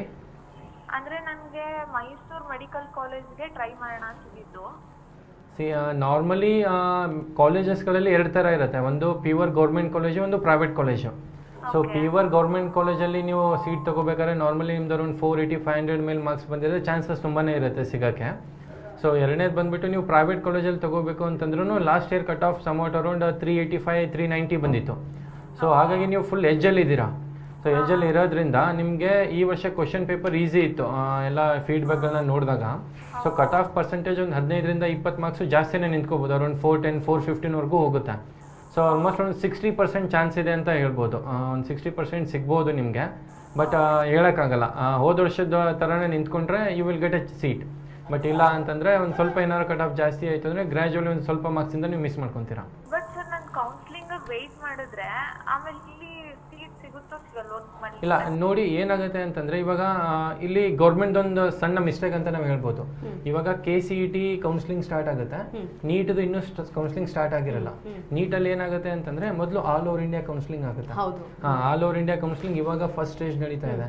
July 4th ಸೆಕೆಂಡ್ ಫೇಸ್ ನಡೆಯುತ್ತೆ. ಅದಾದ್ಮೇಲೆ ಅವರು ನಮ್ದು KCET ಸೆಲ್ಗೆ ಕರ್ನಾಟಕದ ಬರೆದಿರೋ ಮಕ್ಕಳು ರಿಸಲ್ಟ್ ಎಲ್ಲ ಕಳಿಸ್ಕೊಡ್ತಾರೆ. ಆಮೇಲೆ ಅವರು ಮತ್ತೆ ಸ್ಟೇಟ್ ರ್ಯಾಂಕಿಂಗ್ ನ ಪ್ರೊಡ್ಯೂಸ್ ಮಾಡಿ ಅವಾಗ ಸ್ಟೇಟ್ ಕೌನ್ಸಿಲಿಂಗ್ ಸ್ಟಾರ್ಟ್ ಆಗುತ್ತೆ. ಇದೆಲ್ಲ ಮಾಡೋಷ್ಟರಲ್ಲಿ ಇಂಜಿನಿಯರಿಂಗ್ ಕೌನ್ಸಿಲಿಂಗ್ ಕೌನ್ಸಿಲಿಂಗ್ ಒಂದು ಹಂತಕ್ಕೆ ಬಂದು ಮುಕ್ತಾಯ ಆಗ್ಬಿಡುತ್ತೆ. ಸೊ ಮಕ್ಕಳು ನಾರ್ಮಲಿ ಒಂದು ಕನ್ಫ್ಯೂಷನ್ ಅಲ್ಲಿ ಇರ್ತಾರೆ, ನಾನು ಮುಂಚೆ ಇಂಜಿನಿಯರಿಂಗ್ ಸೀಟ್ ಸಿಕ್ಕರೆ ತಗೋಬೇಕಾ ಬೇಡವಾ. ಈಗ ಇವ್ರ ಕೇಸಸ್ ಬಗ್ಗೆ ನಾವು ಮಾತಾಡೋದಾದ್ರೆ ಇವರಿಗೆ ಒಂದು 50-60% ಸಿಗೋ ಚಾನ್ಸಸ್ ಇದೆ. ಇವ್ರಿಗೆ ಫಸ್ಟ್ ಪ್ರಿಫರೆನ್ಸ್ ಮೆಡಿಕಲ್ ಇರುತ್ತೆ, ಬಟ್ ಸಿಗ್ಲಿಲ್ಲ ಅಂದ್ರೆ ಹೆಂಗೆ ನಾನು ಇಂಜಿನಿಯರಿಂಗು ಮಿಸ್ ಮಾಡ್ಕೊಂತೀನಲ್ವಾ ಅನ್ನೋದಿರುತ್ತೆ. ಸೊ ಹಾಗಾಗಿ ಆ ಕಂಡೀಷನ್ ಅಲ್ಲಿ ನಾರ್ಮಲಿ ನಾನೇನು ಸಜೆಸ್ಟ್ ಮಾಡ್ತೀನಿ ಅಂದ್ರೆ ಮೊದಲು ನೀವು ಇಂಜಿನಿಯರಿಂಗ್ ಕೌನ್ಸಿಲಿಂಗ್ ಅಟೆಂಡ್ ಆಗಿ, ಎಲ್ಲಿ ಸೀಟ್ ಸಿಗುತ್ತೋ ಅಲ್ಲಿ ಸೀಟ್ ತಗೊಂಡ್ಮೇಲೆ, ಯಾಕಂದ್ರೆ ಒಂದು ಫುಲ್ ಒಂದು ಸೀಟ್ ನಿಮ್ಗೆ ಕನ್ಫರ್ಮ್ ಆಗಿಬಿಡುತ್ತೆ. ಅದಾದ್ಮೇಲೆ ಮತ್ತೆ ನೀಟ್ ಕೌನ್ಸಿಲಿಂಗ್ ಅಟೆಂಡ್ ಮಾಡಿ, ನೀಟಲ್ಲಿ ಏನಾದರೂ ನಿಮಗೆ ಮತ್ತೆ ಸೀಟ್ ಸಿಕ್ಕಿದ್ರೆ ಅವಾಗ ನೀವು ಆ ಸೀಟ್ನ ಸರೆಂಡರ್ ಮಾಡ್ಬೋದು. ಆ ಫೆಸಿಲಿಟಿ KCET ಸೆಲ್ಲಲ್ಲಿದೆ. ಸೊ ನೀವು ಹೋಗ್ಬಿಟ್ಟು ಈ ಥರ ಡಾಕ್ಟರ್ ಸೀಟ್ ಸಿಕ್ಕಿದೆ ನನಗೆ, ಸೊ ಹಾಗಾಗಿ ನಾನು ಈ ಸೀಟ್ನ ಸರೆಂಡರ್ ಮಾಡ್ತೀನಿ, ನನಗೆ ಬೇಡ ಅಂತಂದಾಗ ಸೊ ಅದೊಂದು ಕೆಲವೊಂದು ರಿಫಂಡ್ ಪಾಲಿಸೀಸ್ ಇರುತ್ತೆ. ಆ ಪಾಲಿಸಿ ಪ್ರಕಾರ ಎಲ್ಲ ಕಾಲೇಜುಗಳು ರಿಫಂಡ್ ಕೊಡ್ತವೆ. ಸೊ ಆ ಥರ ಮಾಡ್ಬೋದು ಇವರು. Okay sir, okay, thank you. Okay, ನಿಮ್ಮ ಪ್ರಶ್ನೆಗೆ ಉತ್ತರ ಸಿಕ್ಕಿದೆ. ಮತ್ತಷ್ಟು ಗೈಡೆನ್ಸ್ಗಾಗಿ ನೀವು ಕೆರಿಯರ್ ಪಾಯಿಂಟ್ ಅನ್ನ ಖಂಡಿತ ವಿಸಿಟ್ ಮಾಡಿ. ನಿಮ್ಗೆ ಮತ್ತೆ ನೀಟ್ ಇನ್ನೊಂದು ವರ್ಷ ತಗೊಳ್ಬೇಕು ಅನ್ನುವಂಥದ್ದಿದ್ರೆ, ಹೋಪ್ಫುಲಿ ನಿಮ್ಗೆ ಸೀಟ್ ಸಿಗ್ಲಿ, ಅಕಸ್ಮಾತ್ ನಿಮ್ಗೆ ಸೀಟ್ ಸಿಗದೆ ಇದ್ರೆ ನಾನು ಮೆಡಿಕಲ್ ಹೋಗ್ಬೇಕು ಅನ್ನುವಂಥದ್ದಿದ್ರೆ ನೀವು ಖಂಡಿತ ಕೆರಿಯರ್ ಪಾಯಿಂಟ್ಗೆ ಹೋಗ್ಬೋದು. ಮುಂದಿನ ವರ್ಷ ನೀವು you will come out in flying colours ಅನ್ನೋದು ನನ್ನ ನಂಬಿಕೆ. ಸರ್, ಈಗ ಮೈಸೂರಿನ ಕೆರಿಯರ್ ಪಾಯಿಂಟ್ ಬಗ್ಗೆ ಮಾತಾಡ್ತಾ ಇದ್ವಿ. ಹಳ್ಳಿಯಿಂದ ಬರೋರಿಗೆ ಅಥವಾ ದೂರದಿಂದ ಬರೋರಿಗೆ PG ವ್ಯವಸ್ಥೆ ಇದೆ ಅನ್ನುವಂಥದ್ದು. ಆಕ್ಚುಲ್ ಆಗಿ ಕರ್ನಾಟಕದಲ್ಲಿ ಎಷ್ಟು ಬ್ರಾಂಚಸ್ ಇದೆ ಸರ್? ಕರ್ನಾಟಕದಲ್ಲಿ ಕೆರಿಯರ್ ಪಾಯಿಂಟ್ ಒಂದೇ ಬ್ರಾಂಚಸ್ ಇದೆ, but next couple of years ಅಲ್ಲಿ they have plan to come across in ದಾವಣಗೆರೆಯಲ್ಲಿ ಬರೋ ಪ್ಲಾನ್ ಇದೆ, ಗುಲ್ಬರ್ಗದಲ್ಲಿ ಬರೋ ಪ್ಲಾನ್ ಇದೆ, ಸೊ ಬೆಂಗಳೂರಲ್ಲಿ ಒಂದು ಸೆಂಟರ್ ಓಪನ್ ಮಾಡೋ ಪ್ಲಾನ್ ಇದೆ. ಸೊ ಅದು ಇನ್ನೂ ಸರ್ವೆ ನಡೀತಾ ಇದೆ. ಸೊ ಅದಾದ್ಮೇಲೆ ಒಂದು ಕಪಲ್ ಆಫ್ ಇಯರ್ಸ್ ಅಲ್ಲಿ ನೀವು ಇನ್ನೊಂದು 3-4 ಬ್ರಾಂಚ್ ನೋಡಬಹುದು ಕೆರಿಯರ್ ಪಾಯಿಂಟ್. ಸೊ ಹಾಗಾಗಿ ಈಗ ಒಬ್ರು ಯಾರೋ ಕೇಳಿದ್ರು, ಮಂಗಳೂರಲ್ಲಿ ಇದೆ, ಬೆಂಗಳೂರಲ್ಲಿ ಬೇಕಾದಷ್ಟು ಏನೋ ಈ ಟ್ಯೂಟೋರಿಯಲ್ಸ್ ಅಥವಾ ಏನು ಗೈಡೆನ್ಸ್ ಅನ್ನ ಕೊಡುವಂತಹದ್ದು ಬಹಳಷ್ಟು ಇದೆ ಅಂತ ನೀವು ಕೂಡ ಹೇಳಿದ್ರಿ. ಯಾವ ರೀತಿಯಾಗಿ ಯು ಸ್ಟ್ಯಾಂಡ್ ಡಿಫ್ರೆಂಟ್ ಅಥವಾ ಯಾವ ರೀತಿಯಾಗಿ ನೀವು ಒಂದು ವಿಶೇಷವಾಗಿ ಟ್ರೈನಿಂಗ್ ಅನ್ನ ಕೊಡ್ತೀರಾ ಸ್ಟೂಡೆಂಟ್ಸ್ಗೆ ಅನ್ನುವಂಥದ್ದು. ಈ ನಿಟ್ಟಿನಲ್ಲಿ ರಿಪೀಟರ್ಸ್ ಬ್ಯಾಚ್ ಅನ್ನೋದ್ರ ಬಗ್ಗೆ ನಾವು ಮಾತನಾಡೋದಾದ್ರೆ, ಈಗ 1 ವರ್ಷ ಕಂಪ್ಲೀಟ್ ಅವರು ನೀಟ್ ಬರಿಬೇಕಾದವರು 1 ವರ್ಷ ಕಂಪ್ಲೀಟ್ ಡ್ರಾಪ್ ಔಟ್ ಮಾಡಿಬಿಟ್ಟು 1 ವರ್ಷ ಫುಲ್ ಏನು ಕೋಚಿಂಗ್ ತಗೋತಾರೆ, ಅದು ಅಗತ್ಯ ಇದೆ? 1 ಇಯರ್ ಕಂಪ್ಲೀಟ್ ಕೋಚಿಂಗ್ ಅಗತ್ಯ ಇದೆಯಾ ಅವ್ರಿಗೆ ಅಂತ? ನಾರ್ಮಲಿ ಏನಾಗುತ್ತೆ ಅಂತಂದ್ರೆ, ಯಾವಾಗ ನಾವು first PU second PU only theory ಎಕ್ಸಾಮ್ಸ್ಗೆ ಕಾನ್ಸಂಟ್ರೇಟ್ ಮಾಡಿರ್ತೀವೋ, ನೀಟಲ್ಲಿ ನಮಗೆ ಚೆನ್ನಾಗಿ ಮಾಡೋಕ್ಕಾಗಿರಲ್ಲ. ಸೊ ಅಂಥ ಟೈಮಲ್ಲಿ ಕೆಲವೊಂದು ಮಕ್ಕಳು ಇರ್ತಾರೆ, ಇಲ್ಲ ನಾನು ಡಾಕ್ಟ್ರೇ ಆಗಬೇಕು, ಸೊ ನನಗೆ ಇನ್ನೊಂದು ವರ್ಷ ಟ್ರೈ ಮಾಡೋಕ್ಕೆ ಚಾನ್ಸ್ ಕೊಡಿ ಅಂತ ಪೇರೆಂಟ್ ಹತ್ರ ಕನ್ವಿನ್ಸ್ ಮಾಡ್ಕೊಂಡು, ಆ ಥರ ಮಕ್ಕಳು ಇವಾಗ ಕೇಸಸ್ ನೋಡೋದಾದ್ರೆ ಒಂದು 2 ಇಯರ್ಸಿಂದ ತುಂಬ ಮಕ್ಕಳು ಬರ್ತಾ ಇದ್ದಾರೆ. ಸೊ ಮುಂಚೆ KCET ಇದ್ದಾಗ ಈಸಿಯಾಗಿ ಸೀಟ್ ಸಿಕ್ಬಿಡೋದು. ಇವಾಗ ಕಾಂಪಿಟೇಷನ್ ಸಿನಾರಿಯೋ ಜಾಸ್ತಿ ಆಗಿರೋದ್ರಿಂದ ಸೊ ಆ ಥರ ಮಕ್ಕಳು ಬಂದಾಗ ಅವ್ರಿಗೆ ಸಪ್ರೇಟ್ ಆಗಿ ನೀವು ಹೇಳ್ದಂಗೆ PG ಫೆಸಿಲಿಟಿ ಇದೆ. ಸೊ ಆ ಥರ ಕ್ರೌಡ್ ನಮಗೆ ನಿಯರ್ ಬೈ ಫೀಡರ್ ಏರಿಯಾ ಅಂತ ನಾವು ಕರಿತೀವಿ. So like Mandya, Hassan, Chikmagalur, so Davanagere, Haveri, so ಈ ಥರ ಎಲ್ಲ ಡಿಸ್ಟ್ರಿಕ್ಟ್ ಇಂದ ಕೊಳ್ಳೇಗಾಲ, ಅರಕಲಗೂಡು, ಹಳ್ಳಿ ಕಡೆಯಿಂದ ಎಲ್ಲ ಮಕ್ಕಳು ನಮ್ಮ ಹತ್ರ ಬರ್ತಾರೆ. ಸೊ ಅವ್ರದ್ದು ಊಟದ ವ್ಯವಸ್ಥೆ ಆಗಿರ್ಬೋದು, ಇರೋ ವ್ಯವಸ್ಥೆ ಆಗಿರ್ಬೋದು. ಸೊ ಅದೇ PG ಕೂಡ ನಮ್ಮ ಫ್ಯಾಕಲ್ಟಿ ಕೂಡ ನಾವು ಅಲ್ಲೇ ಇಟ್ಟಿರ್ತೀವಿ. ಇನ್ ಕೇಸ್ ಏನಾದರೂ ಆಫ್ ದ ಜಾಬ್ ಅಂದ್ರೆ 5 ಕ್ಲಾಸ್ ಮುಗಿದ್ಮೇಲೆ ಏನಾದರೂ ಮಗುಗೆ ಡೌಟ್ ಬಂತು ಓದ್ಬೇಕಂದ್ರೆ they can go and they can consult our faculties. So ಯಾವಾಗ ಟೀಚರ್ಸ್ ಅದೇ PGಲಿ ಇರೋದ್ರಿಂದ ಸೊ ಮಕ್ಕಳು ಅಲ್ಲಿ ಹೋಗ್ಬೇಕಾದ್ರೆ ಏನಾದರೂ ಒಂದು ತಪ್ಪು ಕೆಲಸ ಮಾಡ್ಬೇಕಾದ್ರೆ ಟೀಚರ್ಸ್ ಇದ್ದಾರೆ ಅನ್ನೋ ಭಯ ಇರುತ್ತೆ. ಸೊ ಇನ್ನು ಓದಬೇಕು ಅನ್ನೋ ಭಯ ಇರುತ್ತೆ. ಸೊ ಆ ಥರ ಒಂದು ಸ್ಟ್ರಿಕ್ಟ್ ಎನ್ವೈರನ್ಮೆಂಟ್ ಕೂಡ ನಾವು ಮೇಂಟೈನ್ ಮಾಡಿರ್ತೀವಿ ನಮ್ಮ ಆಫೀಸಲ್ಲಿ. ಸೊ ರಿಪೀಟರ್ಸ್ ಅಲ್ಲಿ 1 ವರ್ಷ ಅಗತ್ಯ ಇದೆ ಸ್ಟಡಿ ಮಾಡೋದು. ಯಾಕಂದ್ರೆ ಇಲ್ಲಿ ಇಡೀ 1 ವರ್ಷದಲ್ಲಿ ಅವರು 2 ವರ್ಷ ಕವರ್ ಮಾಡ್ಬೇಕು ಆಕ್ಚುಲಿ. ಸೊ ಫಸ್ಟ್ PU ಮತ್ತೆ ಸೆಕೆಂಡ್ PU ಎರಡನ್ನೂ ಕವರ್ ಮಾಡಬೇಕು. ಮತ್ತೆ ಏನಾಗುತ್ತೆ, ಯಾವಾಗ ನಂಗೆ ಸೀಟ್ ಸಿಗಲ್ಲ ಅಂತ ಗೊತ್ತಾಗೋದು in the month of July. So ಜುಲೈಯಲ್ಲಿ ಗೊತ್ತಾಗುತ್ತೆ. ಅಂದ್ರೆ ಆಲ್ರೆಡಿ ನನಗೆ ಈ ವರ್ಷದ 2-3 ತಿಂಗಳು ಹೊರಟೋಗ್ಬಿಟ್ಟಿರುತ್ತೆ. ನಮ್ಮ ಹತ್ರ ಇರೋದು ಯಾರೋ 9 to 10 ಮಂತ್ಸ್ ಇರುತ್ತೆ. ಆ 9 to 10 ಮಂತ್ಸ್ ಅಲ್ಲಿ ನಾವು ಫಸ್ಟ್ PU ಮತ್ತೆ ಸೆಕೆಂಡ್ PUC ಎಲ್ಲ ಸಬ್ಜೆಕ್ಟ್ ನ ಕವರ್ ಮಾಡ್ಕೊಡ್ತೀವಿ. ಸೊ ಅದರಲ್ಲಿ couple of around 50 to 60 mock test ಇರುತ್ತೆ. So same revision test series ಇರುತ್ತೆ. ನೀಟ್ ಪ್ಯಾಟರ್ನ್ ಅಲ್ಲಿ ಹೇಗಿರುತ್ತೋ ಅದೇ ಪ್ಯಾಟರ್ನ್ ಅಲ್ಲಿ ನಾವು ತಗೊಂತೀವಿ.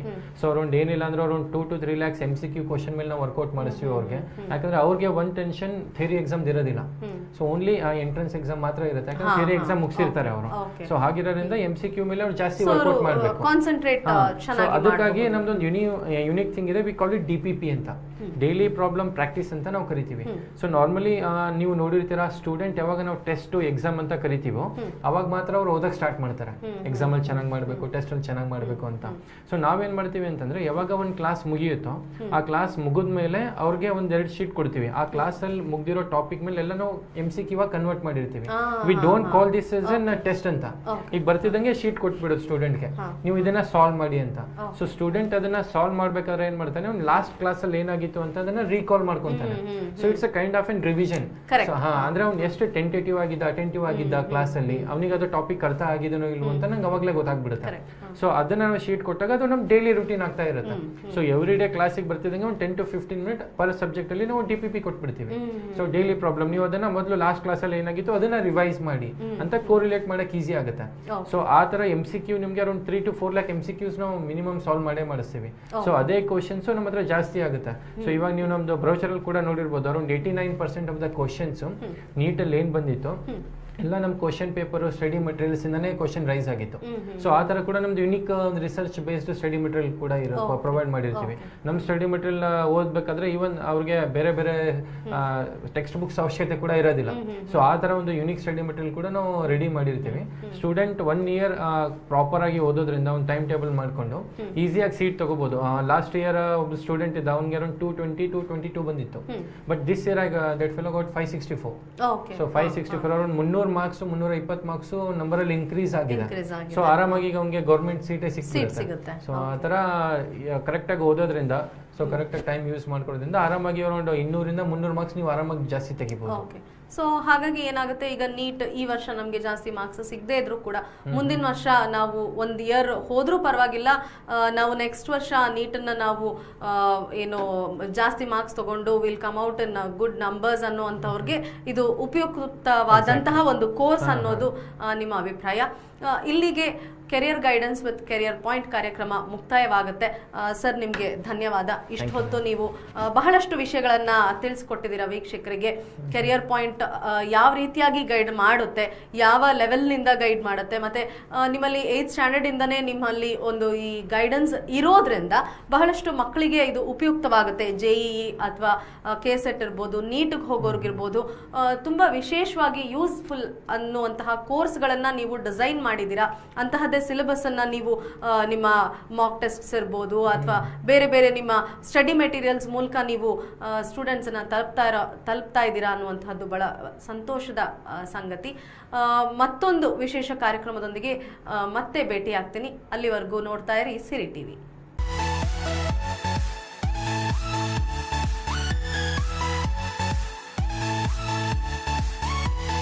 ಸೊ ನಿಮ್ಮ ಮಕ್ಕಳ ಭವಿಷ್ಯ ಬಗ್ಗೆ ಯೋಚಿಸ್ತಾ ಇದ್ದೀರಾ? Olympiads, medical, engineering, so KVPO exam ಬಗ್ಗೆ ತಿಳ್ಕೊಬೇಕಾ? ಸೊ IIT, NEET, KCET ಎಕ್ಸಾಮ್ಗೆ ಪ್ರಿಪೇರ್ ಆಗಬೇಕಾ?